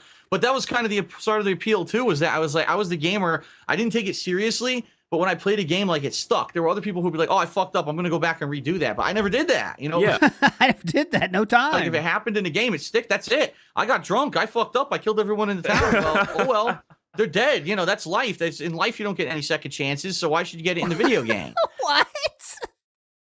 You made that extremely deep for no reason. It's just like life, dude. There's no 3D in real life. Yeah. There's no second chance in real life. And that's kind of how I approached that playthrough. And a lot of people say that to this day. They say, that was what a lot of people said, fucking man, we need that. A lot of people are saying counter. I'm serious. watching me play Fallout 3 inspired people not only to like Let's Plays, but even to maybe go out and play that style of game, and even to maybe even consider doing their own kind of Let's Plays, because they saw that you don't have to be the super serious person when you're playing a long-form game. You could just kind of relax and dick around with it and do it a little bit at a time and play the hell out of it and have fun with it. And I still get messages to this day, Phil, I still get a lot of messages. These random messages out of nowhere. I've been watching you since 2008, and your Fallout 3 playthrough inspired me to do this and this with gaming. So thanks so much. And I'm like, damn. Yeah. Who knew right? When I was just being an asshole, who knew? Basically, in late 2008, just killing time with this camera that would ever have amounted to anything, that I would be now living across the country from where I used to live in a nice house and, you know, doing all the shit that I do now. I never would have fathomed. I always thought I was going to be like seriously, I thought I'd be like a slave to the man. I would be a slave to the man. 9 to 5 job. You know, and then when I get my free time, I get my free time. But to be doing what I'm doing today is like a fucking crazy dream. Yeah, crazy dream, dude. I never imagined would come together the way that it did. yeah, and I just to say real quick, like, you know, like I'm a YouTuber myself, but I'm not a YouTube gamer. I'm a YouTube. I can't handle any more DJ stories, man. Vlogger. Yeah, I'm a part of the problem. But it's like when I wanted to actually start doing gaming, like I started looking up like everything that you'll need to do gaming. I was like, oh, you need an Elgato, like, oh, you need this and that, you know. I think you said Elgato, like a really hardcore accent on Elgato. Like everything that you'll need to do gaming. I was like, oh, you need an Elgato, like, oh, you need this Elgato and that, you know. And I'm like, bro, Elgato. I just like spent like $600 on this Canon HD camera that I just got. So like, why the hell do I want to drop? Ooh, single gold star Hogan for Incog Frog. Big ups. $200-$300 on a little capture card for my Dell computer. Like, no, man, forget that. So, you know, same thing. I just put it on there, did some Halo gameplay, and it was really terrible for what, at least my standards. I went like 13 and like 5, and to me, that's like, that could have been better. But you know, we're talking about kill streaks now. Who cares? But I was 13-3, dude. It's pretty bad for me, but honestly, this little gaming thing. And I know we're running out of time because I know you got things to do. Want to ask you just a couple more questions? Sure. Fallout 4. I know you got to be excited again because I'm really excited to see you play this. Like, because like Fallout to me is like, I like don't just like take this weirdly, but like Fallout to me is like when a Fallout game comes out, I feel like it's just gonna be me and Phil, and we're just gonna be doing this because like, oh God, what? It's just gonna be me and Phil, and we're doing this? Hold on a minute. We're hearing that whole thing again. It's gonna be like me and Phil, and we're doing this. I like don't just like take this weirdly, but like me. How can we not take this weirdly? Well, you got to be excited for this because I'm really excited to see you play this. Like, because like Fallout to me is like, I like don't just like take this weirdly, but like Fallout to me is like when a Fallout game comes out, I feel like it's just gonna be me and Phil, and we're just gonna be doing this because like Fallout series is like really close to my heart now, and just gaming wise, and you're a part of it, so you know I know you're excited, man.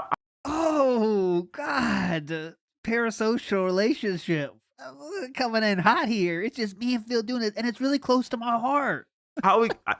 Don't you know? I know you can't overhype it because you got to do what you got to do, but are you a little? Tell me a little bit about how important I am in your life, Phil. Go ahead. Excited, you know, or just fuck it. You might skip it.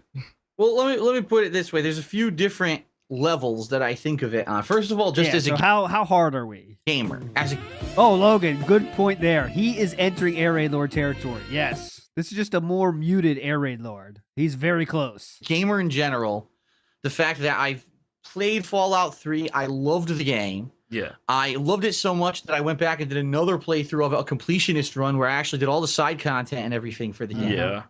Then I played Fallout New Vegas. Oh my God, you know, so good. Just recently did a second playthrough of that one because I liked it so much. I went out ahead because I liked the games these guys made so much that I went ahead and played Skyrim, which was completely out of my comfort zone. I loved that game. Dude, it's an RPG. How's it out of your comfort zone? It's a video game. It's out of my comfort zone, dude. Out of my comfort zone. So much. Just from a gamer's... He's acting like he's changing the world. Broke out of my comfort zone, you know? Trying a game. This is a Skyrim game. I've never been to the Skyrim province. It was out of my comfort zone, dude. It's Skyrim, which was completely out of my comfort zone. I loved I'm used to that game so much. Just from a gamer's perspective of the level of immersion, the level of detail, the level of content, the quality of gameplay. I am like giddy to play Fallout 4 because I get the feeling this is a game, you know, they haven't done a major release now in so many years. You know that they put a shitload of time into this game. Yeah. I get the feeling this is going to be kind of like, this will be the game that we play and we're like, damn, you remember when we used to play games like this all the time? Yeah. We would play a game and kind of be wowed, and now it's 2015 and 75 to 80% of the games you play, you're kind of like, it was okay, or it was acceptable, it was passable. What happened to that inspiration we used to get when we played a game and we were like, damn, I am just so engrossed and I'm having so much fun and I can't wait till my next free minute to play another game. That's how I felt when I... That's growing up, man. That's growing up. It's not about the game. It's about growing up. When you're 12, all right, not to bring age into this, but when you're 12, there's a lot of less things in your mind you got to juggle, right? So that means more of your mind can be spent thinking about the games you're playing, right? So that means like now, as an adult, you know, you might have 60% of your stuff is filled with how to pay your bills, your job, all that shit. Like 60% is just taken. So you got the rest of the time, the rest of the space in your mind is for family, games, all that shit. So the space in your mind left for gaming is way smaller. But when you're 12, you could be like 90% of your mind is thinking about, holy shit, man, if I get to Death Mountain and this Link to the Past, what's going to be there? And you could think about it all fucking day and you love it. You know, that is not about the games itself. But anyway. Engrossed and that inspiration we used to get when we played a game and we were like, damn, I am just so engrossed and I'm having so much fun and I can't wait till my next free minute to play another game. That's how I felt when I was playing Fallout 3. Yeah. So I'm certainly, as a... Holy shit, man. You guys are getting too many. I think like it might bug out the fucking point system, guys, how much points you got. Gamer on a gamer's level, I'm really looking forward to it because I know this company is a tried and true company that puts out great stuff, and I'm really feeling positive that they're going to probably put out the game of the year this year. Yeah. Okay. Awesome. From a YouTuber perspective, it's a completely different thing. As long as you don't have any preconceived notions of that. Because I really feel that the Fallout 3 playthrough was one of the things that got me noticed on YouTube initially. Mm-hmm. And the fact that I to this day. To this day. Let's hear what people say to this day. If you were to poll people, gamers, people who watch videos on YouTube, and you said, of all the people who you've watched play Fallout 3, what were the best playthroughs ever? People say my name. Yeah. And say my name. Say my name. Say my name again. Of all the people who you've watched play Fallout 3, what were the best playthroughs ever? People say my name. Yeah. And that's kind of a crazy... You know, if you polled everyone in America and said, what's your favorite radio station? People say WPIG. Can you believe that? I polled everyone around the world and said, what's your favorite radio station? And people said WPIG. I mean, it's crazy. Crazy feeling to know that I will be synonymous with Fallout 3, at least people who played it, pretty much forever because of the timing of my playthrough and the way that I... Yeah, that's it, Logan. When no one's around you, you can say whatever the fuck you want. You can just say whatever shit you want. I ask people who is their favorite person on earth, like more important than their family, more important than their job. They say my name. It's crazy. It way feels different. Good. It feels good, by the way. Than anyone else, even though the visual quality was shit. Oh, you know, yeah. It was bad. You couldn't even see. Every time I was in the sewers, you couldn't even see anything because of my camera. But you know what? Like, who the fuck cares, man? It was still fun. You know? Right, and that's the thing. I played the game to have fun. It wasn't a walkthrough. It wasn't a playthrough. So I know that when I play Fallout 4, that there's going to be a lot of expectation. Yeah. There's going to be a lot of anticipation. There's going to be a lot of people that probably have not watched. It's going to be a lot of ejaculation. Watch me do a damn thing for years, and they're going to say, well... Clown mode, first pull for that one. Fallout 4, I remember Fallout 3 with DSP. Let me go back and see what DSP's doing these days. And, you know, and they're going to check out the playthrough. So I realized that, you know, I have a responsibility to put out... He has a responsibility. That's quality, to put out something that's entertaining, and to not get stressed out, not get pissed off, and all the other stuff that's going on with my life kind of affect it. And to kind of, I need to basically go back into the mindset of how I was back in 2008 when it was like, fuck it, this is my free time, this is me just relaxing and playing the game. There's no stream chat distracting me, and there's no things going on around me. This is just time for me to sit down and buckle down and enjoy a game for what it is. Go on.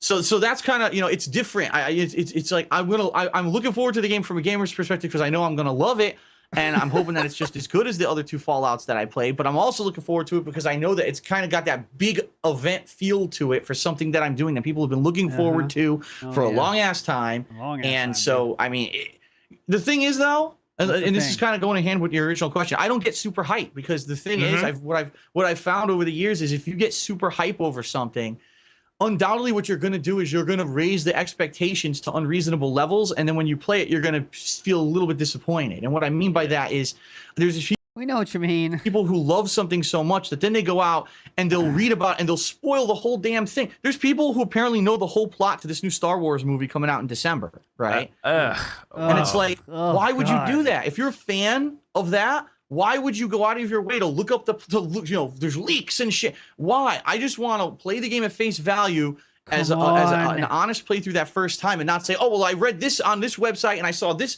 guy doing an advanced playthrough here and I saw this preview video, which is the first 20 minutes of gameplay, so I know what to expect there. No, I don't want to get that much into it because then it kind of ruins the experience. I just want to play it fresh I just want to have fun. and new when it's released. And I don't want to get too overexcited about it. As much as I am excited about it, I don't want to mention it every day and get people all hyped. You know what I mean? I'd rather just wait, and then when it comes out, boom, and then we can all enjoy it for what it is. Okay. All right. Yeah. Please ask a different question, DJ, without telling us your life story. Please, DJ. So, like I said, very excited for it. Big event feel. And, if you're listening to this, please go check out the Fallout 3 playthrough. Even though it'll take you hella long time to finish, please go check it out. It's still, to me, a YouTube classic to this day. But, all right. So, now let's get to the semi-serious shit. I know we're running out of time. Ooh, semi-serious shit. Oh, semi-erect. Mei Ling, the mocked in the house for Ghost Like Swayze. Let's just... No rush, I mean, I want to keep... Ooh, that to me sounds like Phil gave him the time limit of an hour, No rush, no rush. Maybe he said 45 minutes even, because Phil was like, oh, no rush, but he set the time limit already. But, okay. So, you're called the King of Hate. Uh-huh. Yeah, that's just who you are. Even though in my opinion, I don't think you've really been acknowledging the hate as much as you used to back in the old days. Okay. But this is kind of what the question is going to be. There's going to be a lot of comments on this video, I bet. People who are... Chu heard my Mei Ling comment. That's why you got that card. Going to hear this podcast, and people who are haters of you. And they're going to definitely be saying, oh, man, DJ Bunch, man, he's just a fan. All this is really for him is just him getting to talk to somebody. He's kissing his ass. He's not asking the real... I sent that in. I sent that question in, actually. Questions. Well, I say... Fuck you, Steve Jones. I'm going to ask him some Get fucked, Steve Jones. real questions. So, so here's really what it is. You sadly, let's just be real. You are sadly not one of the big YouTube gamers as you used to be. And ooh, you are not one of the big YouTubers as you used to be. What's left? What's left now? Thin ice, DJ Brunch. Thin ice. One of the things that, as a fan, I try to figure out, okay, why? What's going on? Why is he not as big as he used to be? If you can't tell, you seriously are dented. Hair Trick, Winter's Chill Edition, Major Detractor. That's a nice fucking pull there. To be brand new card. Only 20 more.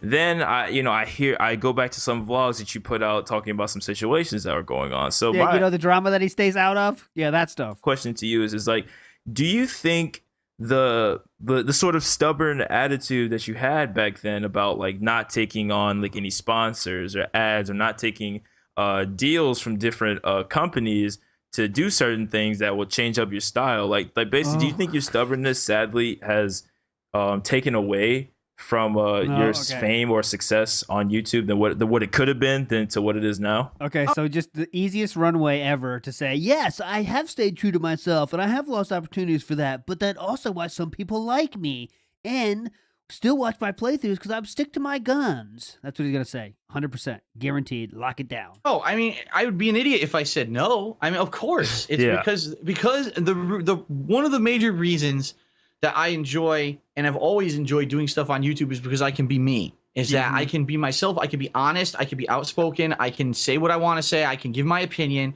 and I can share it with a bunch of people, and people will either agree or disagree, and that's okay. That's part okay. I can just ban the ones that disagree. That's okay. Of the whole give and take of discussion, intelligent discussion. You don't want someone to just totally kiss your ass. At the same time, you don't want to just hear people disagree. You want to hear all kinds of varying opinions so you can weigh and balance them. And over the years, a lot of things that I've been very, very polarized on, I kind of over the years mellowed out about them and realized that maybe being so I don't think that's the right way to say polarized on, but all right, we'll let it go. Polarized, for example, Minecraft, right? This is a game that I talked shit about for how many years? Endlessly. I just didn't get the appeal of it. But at the same time, I never played it. So how can you really have an educated opinion on something when you've never really experienced it? Like you always do, and then spouting shit out. I mean, what's the problem here? finally earlier this year playing the game, and I've talked shit about it for so many years, finally playing, I said, all right, you know what? My bad, because I can actually see the appeal of the game. Not to say that I love it, and not to say that I'm going to be one of the fanboys of it, but I can see why there was a huge cultural movement of people who played this game and fell in love with it, and it became kind of the quintessential video game for them for years. Yeah. When it comes to YouTube, absolutely. I mean, things that I've done on YouTube that were just so, it took me so long to even just do something simple like go from a camera to direct capture. Okay, admitting that. Good. And it was a lot of tooth pulling from people saying, listen, Phil, you don't understand. Like, there's a lot of tooth pulling for people. I think you mean it was like pulling teeth, but he says it was like tooth pulling. Shout outs to the dentist style host, Sam, wherever you are. It was like tooth pulling for people. It was a lot of tooth pulling from people saying, listen, Phil, you don't understand. Like, all of YouTube now has converted to direct capture because it's so easy. It's cheap. It's a couple $100. You hook it up to a PC. You do this direct capture. The quality is so outstanding compared to what you're doing with the camera. Not to say that your camera playthroughs aren't fun, but there's going to be a time when the new viewer who doesn't know you is going to say, well, this guy is recording low quality and I don't care. And they're going to click away. And, you know, I was so stubborn. It took me how many years of me using the camera before finally 2 years ago, I said, all right, I'll finally change. I'll finally adjust. And there's a lot of things like that I've kind of been very stubborn about. And even to this day, I enjoy playing a game from start to finish, giving my honest reactions, and sharing those experiences with people on a live basis, whether it's on stream or relatively live as I'm uploading those videos to YouTube. Yeah, I guess he kind of did, but he is saying like a lot of things like when he went to direct capture. But we'll find it's very difficult in this day and age to make a living doing that. Most people on YouTube who are still doing gaming for a living have found that the perfect formula is not the full playthrough anymore, because the common person doesn't want to sit there for 8 hours to 10 hours watching a playthrough. They want to see the highlights. They want to see what's the funny thing, what's the fail, what's the overblown reaction, what can they watch in a few minutes a day that's going to give them a laugh, or it's going to give them a little bit of entertainment in a nutshell. And that's not what I do. You know what I mean? To call out a name, really, Funhouse or Inside Gaming, that's how they built their popularity online. This is no like jab at Funhouse at all. Like, I think Funhouse is like, I think they're amazing, to be honest with you. I think they're really funny guys, and I think they're hilarious, dude. And they know what the hell they're doing, and that's I'm not gonna say it. I'm gonna keep it kind of PC, but you know they. What could you possibly say that was not PC here? I'm gonna. They know what the hell they're doing, and that's. I'm not gonna say it. I'm gonna. What? I wonder what he was gonna say there. I'm gonna keep it kind of PC, but you know they know what they're doing, and you know they built a career off of that. But I do understand like what you're saying, like because you know, as been watching you for years, I've been like, dude, like change up, like you know, do something, like you know, like no, you know, we're just gonna be honest here, like you know, there's been times where I seriously got tired of your content because. It was like this dude seriously spicy. I seriously got tired of your content because it was like this dude seriously is not going to change. Like he's just going to keep doing the low quality, you know, not as funny type things. And like, you know, didn't expect to hear this from DJ Bunch coming up the right hook out of nowhere. All right, how does Philip respond to this? It did sadden me because it was like, man, like because like I wanted Phil, like I wanted you to start. That's a sound clip. I wanted Phil. Me because it was like, man, like because like I wanted Phil, like I wanted you to start being up there with like the Markipliers and the Toby Games, which I don't he should be there, he's right? Up there, but whatever, and you know, and the PewDiePies, but. You know, PewDiePie? He got snuck in that PewDiePie. That's how things work out. And I actually also, since you're not in here, I'm glad I get to ask you this question. There was a couple of years ago, actually, you had a vlog talking about Toby Games. Toby Turner, for anybody who doesn't know. There was like some controversy about how YouTubers can put on ads on different people's videos, which is such BS because I was a YouTuber making money off of that at the time. And I don't want to see an ad of Zoella or anybody on my YouTube channel. That's just taken away. Well, those are the head shrinkers, by the way. I added one of the head shrinkers. That's one of the people that Phil spent the $1,000 on, the head shrinkers event. That's a brand new card there, right there. The head shrinker Fatu. What a legend. But Right. Then you were saying a vlog, and one thing that you said always had my attention was that you yes, you are influential, but I wanted to say, like, do you know at all that you might have inspired like guys like PewDiePie or any like the big YouTube gamers? Like do you know that you might have inspired them? Do you know that you might have inspired after all that rigmarole of saying, like, I wish Phil would improve, I wish Phil's getting Phil's kind of getting stale. He goes into, do you know you might have inspired PewDiePie and other huge gamers on YouTube? Let's see how Phil responds here. In particular, PewDiePie, yeah, because not only can you see it's still available. If you go look at his YouTube account, his actual 100% YouTube account that's confirmed or whatever.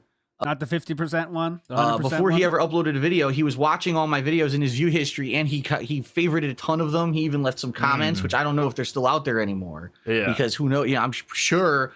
Let's face it. When you're someone like that, if you had been leaving comments, you probably want to. They're still searchable, right? Get rid of them. Yeah. Or else people start bringing shit up. But I mean, you could see it's all public knowledge, and he's brought me up in his playthroughs before. Wow. Like his Heavy Rain playthrough, he directly said, "Wow, this detective looks just like DSP." Now, what are the chances that he would bring me up in the playthrough? This guy looks like DSP. That means he brought me up. This guy looks like DSP. That means he brought me up. This detective looks just like DSP. Now, what are the chances that he would bring me up in the playthrough that's kind of known to be my big... I gotta find it. Let's look at Heavy Rain detectives and see if we can find out who he was talking about. Is there... Let's see if there's a good way to find the detectives here.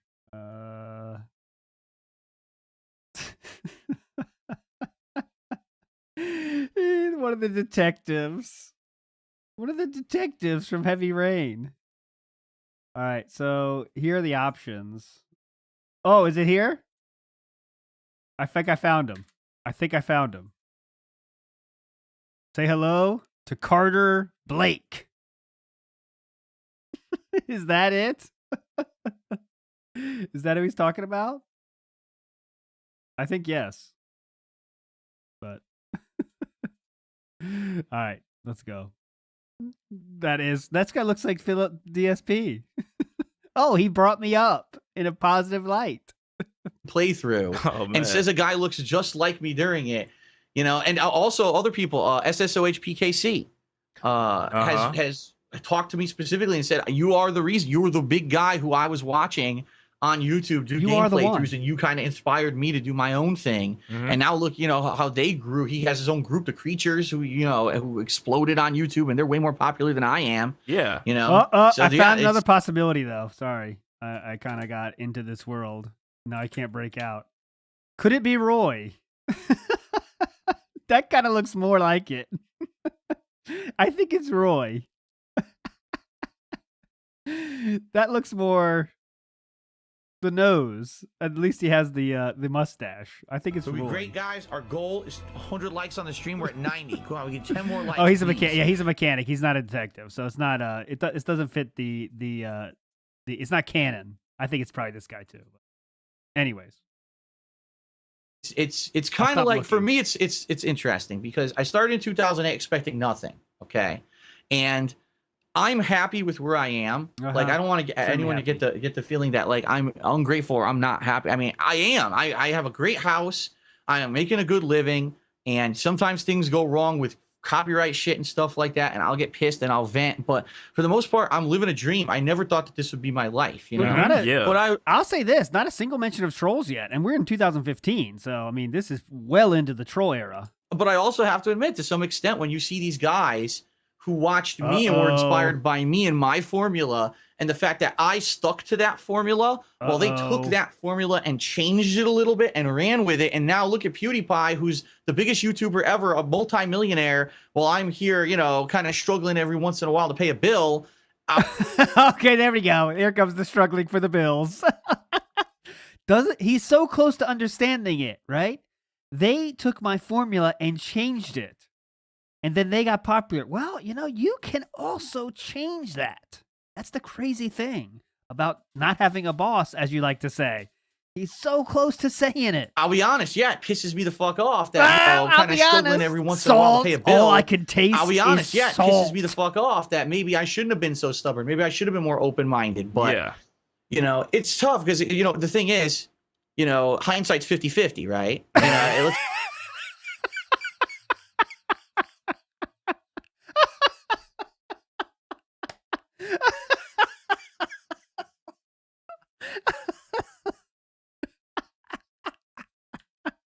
Hindsight is definitely 50-50. It is 50. You know what? There's no 3D and the hindsight is 50-50. We learn things on this show, guys. We learn, all right? Hindsight is 50-50. I mean, that's absolutely true. You know, hindsight's 50-50, right? You know, let's face it. If I had known everything that was going to happen, maybe I would have done something different. But how do you know? You know, there was a time, the years of 2010 to late 2012, 2013, when nothing really negative was happening, doing things the same old way. And how would I have known? When your vision is 50-50, that's why you can't see 3D. That's true, Hate Army. That's true. You can't see 3D when your hindsight is 50-50. Nothing really negative was happening, doing things the same old way. Oh God, look at this screen name. Thick thighs and raccoon eyes. Oh God, you're automatically on thin ice. The ice cannot be thinner for you, sir. And how would I have known that YouTube was going to change their search algorithms, and YouTube was going to change the way the videos are viewed, and YouTube was going to change the channel page, and YouTube was going to do 5 million things to basically fuck over people like me and my business model so that I couldn't survive anymore. And it would become more people making, you know, highly edited videos that catch people's attention, and they have a hook, like they scream at a horror game or whatever. You know, it is what it is. You know, I can't.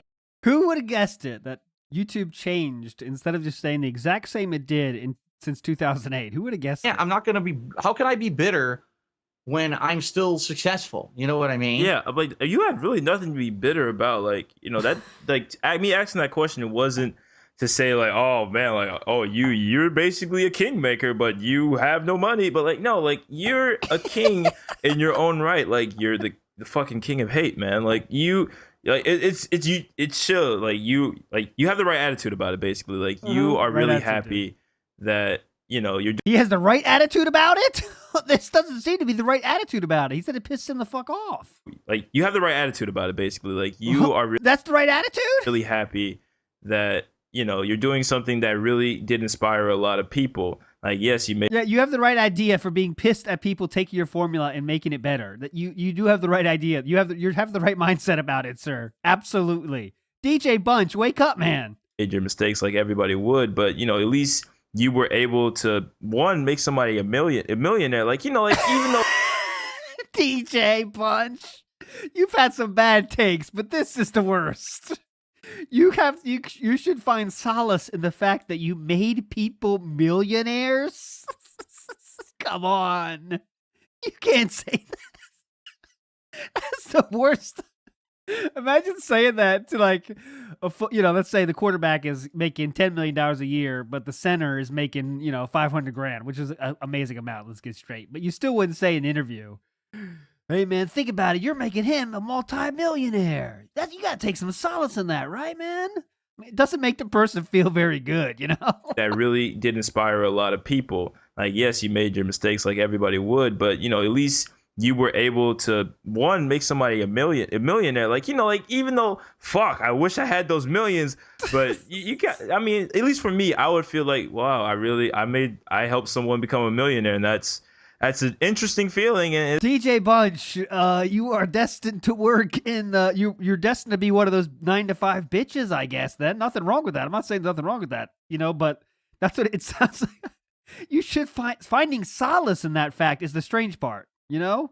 Like, we all got to work, but we don't have to find solace in the fact that we were making other people millionaires. That seems a little strange, but that's a fucking take, I guess. It's not all bad. I think I helped someone become, but you got, I mean, at least for me, I would feel like, wow, I helped someone become a millionaire, and that's an interesting feeling, and it's not all bad. I think, you know, it's like, wow, it shows how much power you had on people, and that's really awesome, man. God, DJ Bunch is doing these unintentional sneak disses. It shows the power you had. Like, yeah, you know. I guess so. You know, in retrospect, you look at it and you're like, hey, if and then, by the way, I also want to say this. I don't want anyone to get the impression that I think that I was the one who started the whole Let's Play movement, because I certainly wasn't. No. I was basically the guy who inadvertently jumped into it at a time when it was at the perfect point where it would get popular, and I did it in a different way, kind of just being ignorant, because I didn't even know that this was going to be a big thing. You know, I was dumb to it. I didn't even know that anyone had ever done it before or whatever. I was dumb to and blew up by complete chance. So I don't want anyone to get that impression that I'm saying that I am the originator of Let's Plays. Okay, And no, we got it. I just think that I was in the right place at the right time. I did something a little differently than everyone else, how they were doing it. I got very popular at that time because of it. But now that era of that kind of gameplay being the most popular is not the case. And because of that, other things will become more popular and less popular over time. I'm just happy that I'm still able to be here and do the kind of thing that I like to do, and still be able to make a living doing it. And, you know, there's changes too. It's not just YouTube anymore now. I have other things that I have to work on, like I have to push Patreon as a way to support, but a lot of other YouTubers had to do that too. You know, they realize there's other things I have to work on, like Patreon. All right? There's other things I have to work on, like another way for people to give me money. That's other stuff I have to do. to work on, like I have to push Patreon as a way to support, but a lot of other YouTubers had to do that too. You know, they realized that ad revenue on YouTube alone isn't enough to make a living anymore, and you need to have supplemental income. And what's to say that tomorrow with this YouTube Red, that all the money from YouTube doesn't go away, and, you know, you need to find something else anyway. So I've had to make changes, but I'm still happy where I am. You know, a lot of people seem to think that that's not the case, because I'm a very outspoken individual. I will call out something that I think is bullshit, or I will make a complaint, or, you know, be verbal about something if I find it to be not in the right. And I will be verbal about something. Complaint, or, you know, be verbal about something if I find it to be not in the right. And what do you mean, you just talk about something? Why do you have to make everything sound so weird? I will be verbal about something. All right, guys, tune in tomorrow where I will be verbal about something for the iceberg. Get ready for me to be verbal about it. Doesn't mean that I'm unhappy. It just means that I'm trying to bring issues to light. And the thing is, a lot of YouTubers don't do that kind of stuff. They just sit there, they put out their gameplay video for the day, and that's all you hear from them. Yeah. And that's, you know, and they get millions of views with their editing and editing and good jokes. That's their style. That's not my style. Yeah, and, you know, like I said, much respect to that. But much respect. Yeah. Okay. So last question. Do you have any favorite YouTubers out right now? I don't watch any YouTube. Get the fuck out of here. What's wrong with you, DJ Bunch? I'm disappointed you asked this question. Anybody you would like to see get more popularity, or just really just anybody you just are liking at the moment? See, here's the thing. And I've said this over the years. You don't always have to say I've said this over the years. This person clearly doesn't know the answer, so they're asking you because they want to know the answer. You have to make them feel like shit by saying, you know what? I've answered this 18,000 times, but here we go, because you're a dumbass. I don't watch YouTube. Oh, and I know people might be like, "Holy shit!" Really? I did not know that. I don't watch YouTube, and here's the thing: for me, I do like to keep my work separate from what I would consider to be, say, something that I do during downtime, or something that I do as like a relaxation technique. And the reason that I do a relaxation technique. Let me explain the relaxation technique. Pour the gin in the cup, put the cup on the mouth, drink a little bit, open up the Hogans, pull the Hogans, take another drink. Is that a relaxation technique? Downtime, or something that I do as like a relaxation technique. And the reason that I do that is if it spills over. If the gin spills over, what happens? I don't clean it up. I rub it around the carpet for its disinfecting properties of alcohol. And you'll find that, at least in my life experience,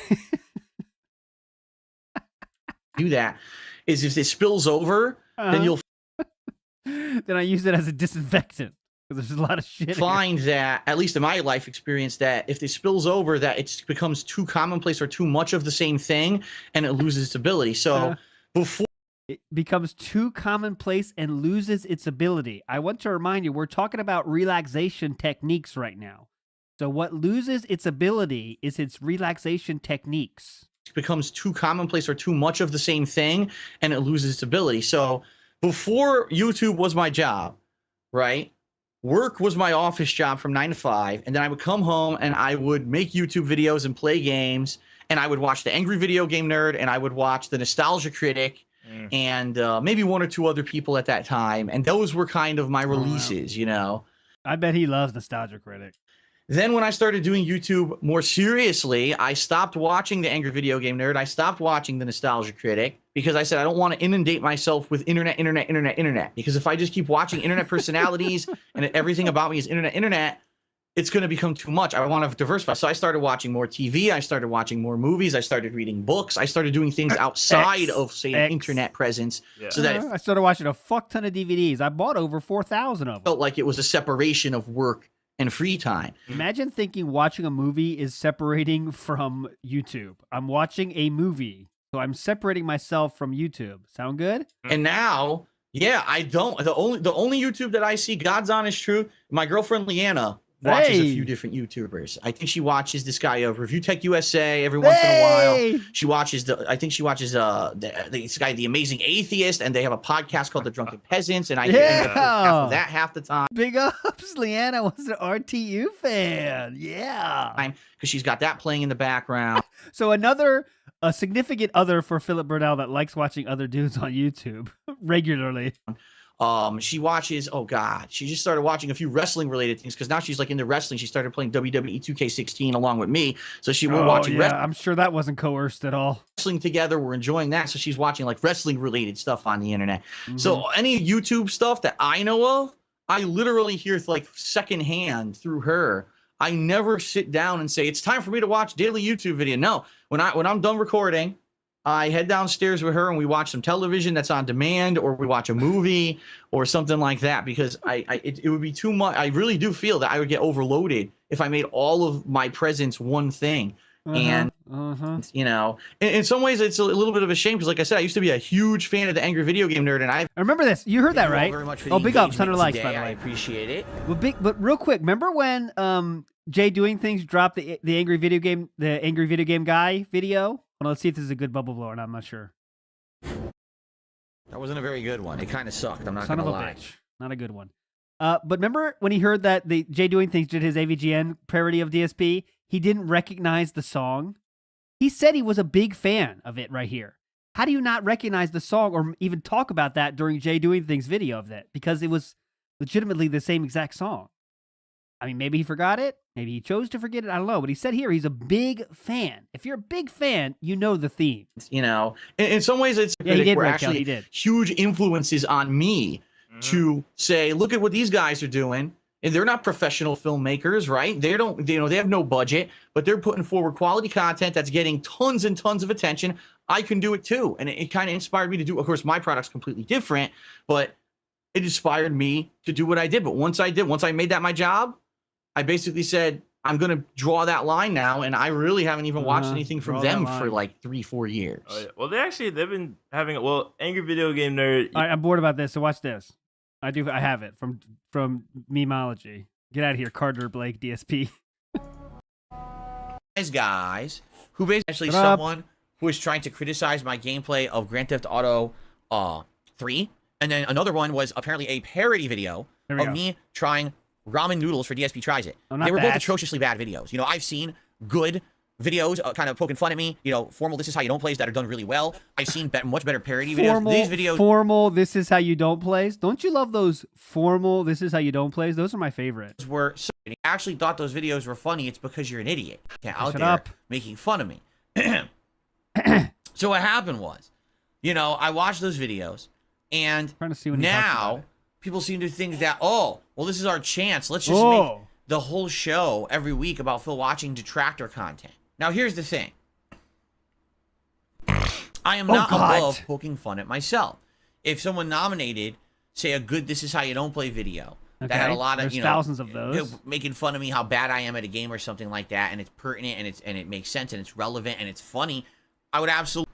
But this week, I'm not kidding you, 2 different people tried to nominate videos, all right, that are outright detractor videos. Oh, here we go. Oh, yeah. One, he didn't watch it on the show, but he did watch it and talk about it. And this is what we're getting right here. If you can believe it, a clip apparently taken during the mid-2000s. So this is me at a video game tournament for Street Fighter before I was a YouTuber. Oh, the pause screen on Battletoads with a better than bunch of- anything, Phil. That's true, Golden Arrow because I know. Other like fighting game gamers. And I guess I was telling this story, and I've told this story many times before. Just say it. I got caught out for having a party in my dorm. Who cares? Acting like hard asses, and they were just really terrible at what they did. So this story is exactly the same story that I told years ago. Who cares? Is it anything I'm too proud of? But when you watch this video ago, kind of almost bragging about it, and get to the someone fucking submitted point. this to be watched this week. I'm like, what on earth makes you Here we think go. we're gonna watch this? No, when I was in my early 20s, the video quality is. I'm cares? No, getting a detractor video. It's so annoying. I've only been to one concert ever, and I didn't pay for it. It was Dave Matthews Band. It was the late 90s. Dave And I went with my high school friends because one of them had extra tickets for some reason. I guess someone had bought them and they couldn't I want go. to see Dave. So we ended up I want to getting see tickets Dave for at Dave the Matthews Dave Matthews Band. concert. And when we went, the entire arena was full of potheads. Oh, yeah, Like, this I'm is the not pothead even kidding. story. I heard this Everyone was before. fucking smoking weed in the entire place. We got a contact high from being in the arena because everyone was fucking smoking weed. You got a contact high, dude. Music video of someone dressing up like me and trying to impersonate me and look like me. And essentially the whole video is just about me masturbating. Found it. Okay? Which, of course, is one moment that happened in my 15 years as a content creator. And they act like this is the end-all, be-all of who I am. Essentially, Dude, he made a video that's 1 minute long, and it has way more moments than just you jerking off. Like, come on, man. What are they supposed to do? Fit 15 years of shit into 1 minute? this is the equivalent of everything that Review Tech USA does on a daily basis. In like No, it's not at all. Review Tech USA wishes he could put out a video like that. A 1 minute music thing. And it's terrible. It's not funny at all. It's just it's like insult after insult after insult. It's literally Get the hint? You ever seen Saturday Night Live? That's kind of what they do in parodies, man. like a minute montage of insults about me. Oh, can you believe that? they- What were they thinking? The funny part about it is, Oh, here we go. Is it whoever funny they or not? have acting as me is actually fatter than me and has a worse hairline than me. But they're acting like they're me. And like, Oh, yeah, your hairline's looking great right here. Look at the Mount Fuji up top. That's what I love about this hair. oh, this is Phil. Like, no, actually, you're actually much heavier than me, and you have worse hair than me. Do you understand parody, sir? It's funnier if it's worse than you. That makes it better. You're trying to pretend like you're me. Uh-huh. That's not a good look. Just so you know, it's not a good look. Not a good look. It makes you actually look way worse. You know what I'm saying? You know what's not a good look is saying that you can't pick up a present for your wife because you live in the same household. That's not a good look. That video's look was great. So, shit. DrunkSydePhil is a stupid, cowardly, ugly, jobless, narcissistic, egotistical man-child who begs for people's money just by sitting on his fat There we ass. go. Anyway, it's the thing is, it would be one thing if it was like good-natured, let's poke fun at Phil. It's literally I argue that is like as good natured. I know it's a detractor video, but that is like as good natured as it could possibly get. It's just basically saying he drinks a lot and he jerked off once. Like that's pretty much it. That's pretty good natured. Yeah, Red Kell, I'm saying the same thing. the worst stuff you would see on a detractor video. You know, It's not the worst. You want to see worse? There's other streams for that. it is a detractor video. It's basically something not made to criticize and to poke fun or let's laugh and let's say let's get better. It's not for let's laugh and let's get better. You know those Saturday Night Live skits that are always trying to get the person to be better and to get better? Those are my favorite. not made to criticize and to poke fun or let's laugh and let's say let's get better. No, let's just completely degrade and insult. It's the equivalent of schoolyard bullying. Oh yeah, you have a history of that too, so you would know that pretty well. So I look at the video. But this was not schoolyard bullying, by the way. It's very creative in a very unique way, calling out something that everyone makes fun of yourself for, and also you yourself make fun of yourself about it. I'm like, why the fuck would I watch this? So I think people have a misconception. You understand? Misconception. Of what I'm going to watch on this show. Just because you decide to become a channel member on DSP Reacts, I have no obligation to watch anything you submit at all. Oh, okay. There's I thought we have tons of benefits though. always been a strict no detractor content policy on all of my channels. Just because you're stupid doesn't mean that I'm going to watch your dumb video that's now he has to poke fun at the person that submitted it. insulting and toxic and against everything that I stand for on the internet. So everything no, goes we're not against watching everything those you videos. stand And I even said for. to the person, "You're lucky I just don't ban you now," because obviously this was of You're getting money malicious from them, intent. so that you would even post a video up and you think I'm going to watch it. You knew I wasn't going to watch this video. It's very nasty, you know? So, yeah, no, we're not doing that, all right? And, that's a good idea. You know, again, if someone wants to post videos on the React Show that are funny or critical of me, make fun of my gameplay, you know, I'm okay with that. Okay. Especially if they're more constructive. You know, a lot of this is how you don't play videos out there. Point out. Oh, was he going to say they're constructive? What this is how you don't play is constructive. Big ups, Kevin. Says, I don't know what it is, but that hair is not human. Correct. Hello? So, no, we're not doing detractor content on DSP React. We're just not. Again, if it was something pertinent or different, or even well done, I don't know. You know, with iota of fucking thought rather than, you know, school. He said that wasn't well done, by the way. Or bullying, I'd probably watch it, but we're not going to waste time on morons. So, so there you go. Fucking bitch. Exactly. You know, I think he's almost done. 8 minutes left. He's definitely lost his steam now. Actually, they've been having Angry Video Game Nerd. You know, I think he's definitely lost his steam now. It's not as good as it used to be. And Nostalgia Critic, he's really actually reinvented himself. I think you really would like his new stuff now. So I mean, God, yeah, I could have guessed the DJ Bunch with like new Nostalgia Critic stuff. You could have guessed that. I could have seen that coming a mile away. Tell you, like, and AVGN is still raking in money, yes. Even though he's not as like popular as he used to be, he still has every video has 100K views. Not even a question. Like, do it now, but you know, if you ever get a chance, you know, look up some different ones like that he's done. He's done pretty well, but wow, that is really something that you don't watch YouTube, but you know, hey, that's how life works. But okay, we are going up on an hour, and you know what? That's all, man. That's all I really got for you, dude. Thank you so freaking much for coming on here, man. Yeah, not a problem. Yeah. I am fully erect right now. Loving this, dude. Thank you so much for coming on. Like I said, if more people wanted to have intelligent conversation, have fun, and just chat, and it doesn't have to be about me either. You know, if people have topics, if you want me back topics on your show in a couple of months, if you have a hot topic, stop saying hot topic. YouTube or game back on your show, fun, and just chat, and it doesn't have to be about me either. You know, if people have topics, if you want me back on your show in a couple of months, if you have a hot topic, regarding YouTube or gaming or something that you feel that I could weigh in on, I'd be more than you have any hot topics? Happy to. It's that it's yeah, that's true, Toss Salad. Don't worry, no matter what you say, I can always make it about me, so you don't have to worry about that. Okay, just give me the hot topics.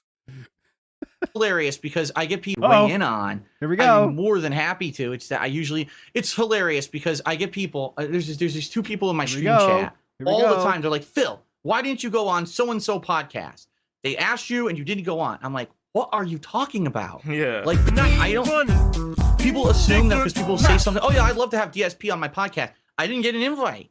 So if I don't, you know what I mean? If I don't get the invite, I'm not going to show. Yeah. And so many people over the years, they claim that people have said that they want to have me on stuff and do. Yep. The only invites I typically get are for negative stuff that I don't want to have anything to do with. You know, I don't want to have to be here being an accusatory podcast for two hours where I have to feel like I have to defend myself. I want to have fun. Yeah. So, you know, if anyone ever wants wants that, it's very easy to find me. DrunkSydePhil@hotmail.com has been my email address forever. Yeah. Like, it's not a secret. It's the public email address that you can. It might take a while. I mean, you know, from example, that I missed one of your emails that you sent me, and luckily you tweeted me, and I got the tweet. Okay, and I found the email and I responded because I do get a ton of emails, but mostly they're fucking spam. Yeah. Because you know, that's the nature of the beast. When you have an email for 10 years, you get so much spam accumulated on it. I bet he doesn't block any of it. By the way, just like in Street Fighter, he never hits block. He just like deletes it instead. You know, God, it's fucking spam, dude. But no, I definitely enjoyed it. I liked the show, and if, like I said, if you ever want to have me back to talk about something that's not just me,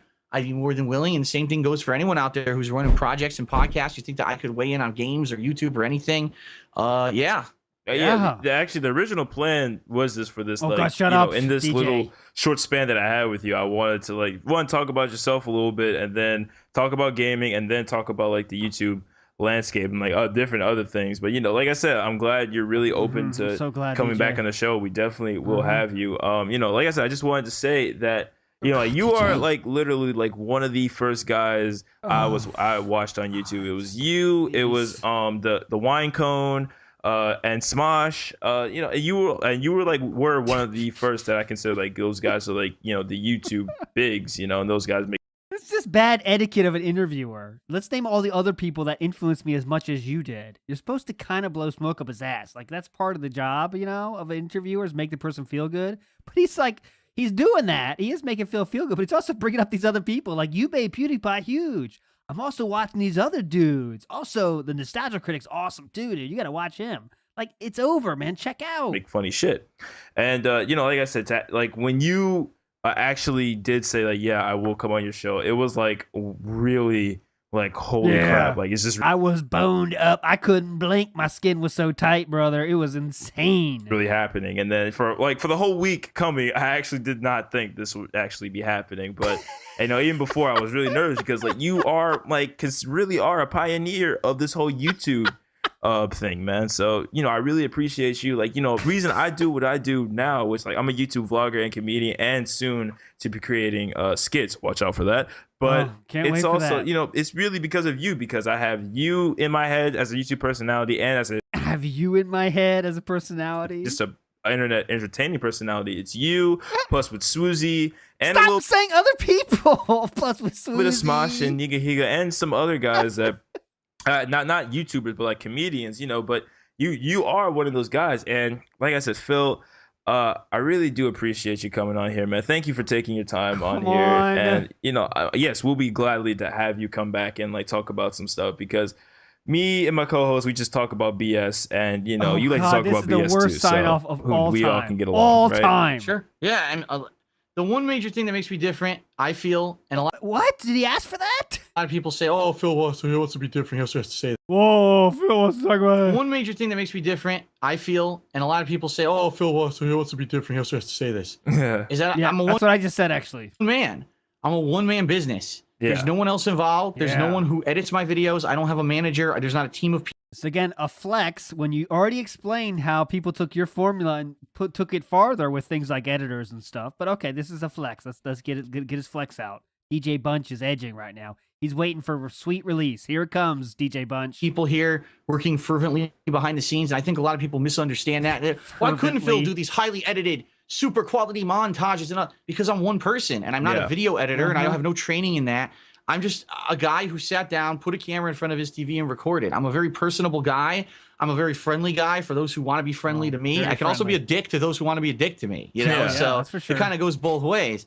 And so, you know, don't feel like, you know, oh, I want to reach out to Phil about something. It's not like that. It's not like I'm one of these YouTubers who's so unreachable because they're hidden behind millions of subs and they're hidden behind their subs.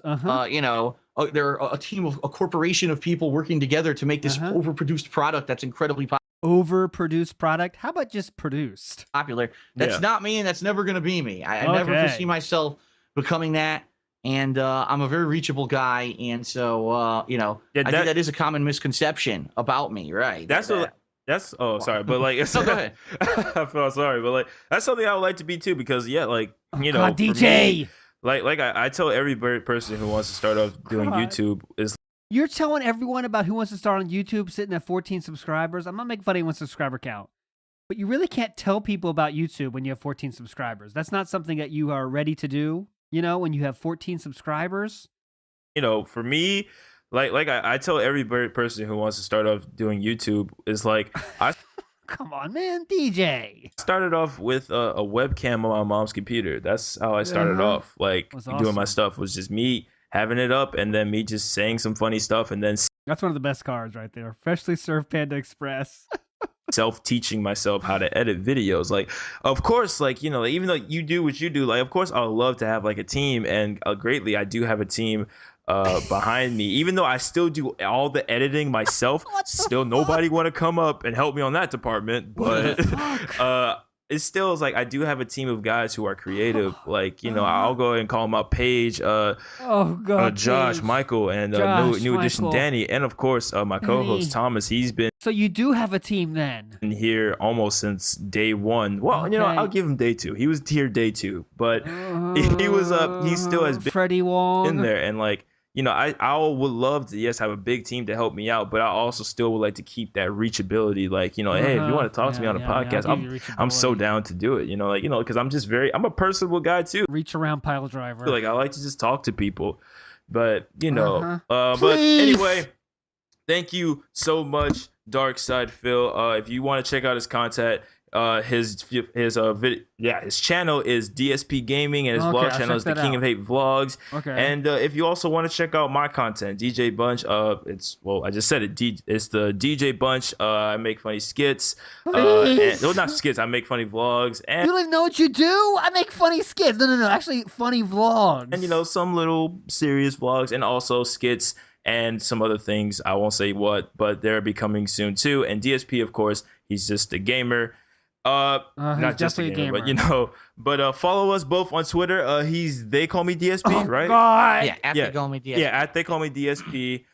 Follow the podcast at the Curious IP, and you can follow me at the DJ Bunch, and you can follow Thomas if you want to, my co-host. You can follow him at that asshole or Jesus Uno. What the fuck? I don't know if he changed it yet. Who knows? But anyway, Phil, thank you, and to you, the listener, thank you so much for listening. Thank you so much. My name is DJ Bunch, and this has been Phil. Wait, hold on. Hang on. I'm interested in following you. Could you share that information again? Thank you, and we see you guys later. We out here. Peace. Nice piece. Ooh. After talk? Pillow talk? No pillow talk, unfortunately. Let's look at the comments, all right? Real quick before we get the fuck out of here. 2 o'clock, we get out of here. Really awesome podcast. Phil has affected my life in a positive way as well. He helped me discover who I was and that I wanted to entertain and inspire people as much as Phil has with his career. Thank you, DSP. There are many ways DSP could have inspired PewDiePie. He saw Phil and thought, fuck me. If he could do it as a job, just about anyone could. He inspired PewDiePie not being a lag-blaming asshat. Doesn't have to be a positive inspiration at all.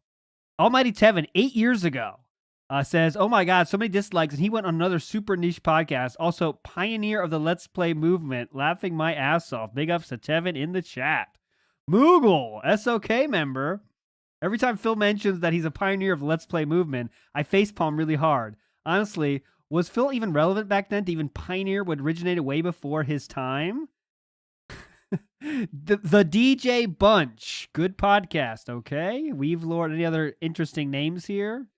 That's all I'm looking for. Michael. Almighty Tevin again with a second comment. We now have over 100. He says, listen to the whole show. It's a little messy at times. For instance, there was no reason to name drop Jay Wong here. But it's not bad. Of course, it'll get tons of dislikes and negative comments here because DSP. But if you sit through the whole thing, it's interesting enough to hear. You won't hear anything different or groundbreaking. But he says more here than he says to his fans in his forums most of the time, and more than he says on his own podcast. Good job getting the most antisocial YouTuber in existence on a podcast, though. LMAO and King of Spooky Vision, Nevin, thanks for listening. Check the other ones on my channel if you want. LOL, I've said positive stuff before, but okay. You're a cool guy. Oh, a little feud here. K Galleon in the house.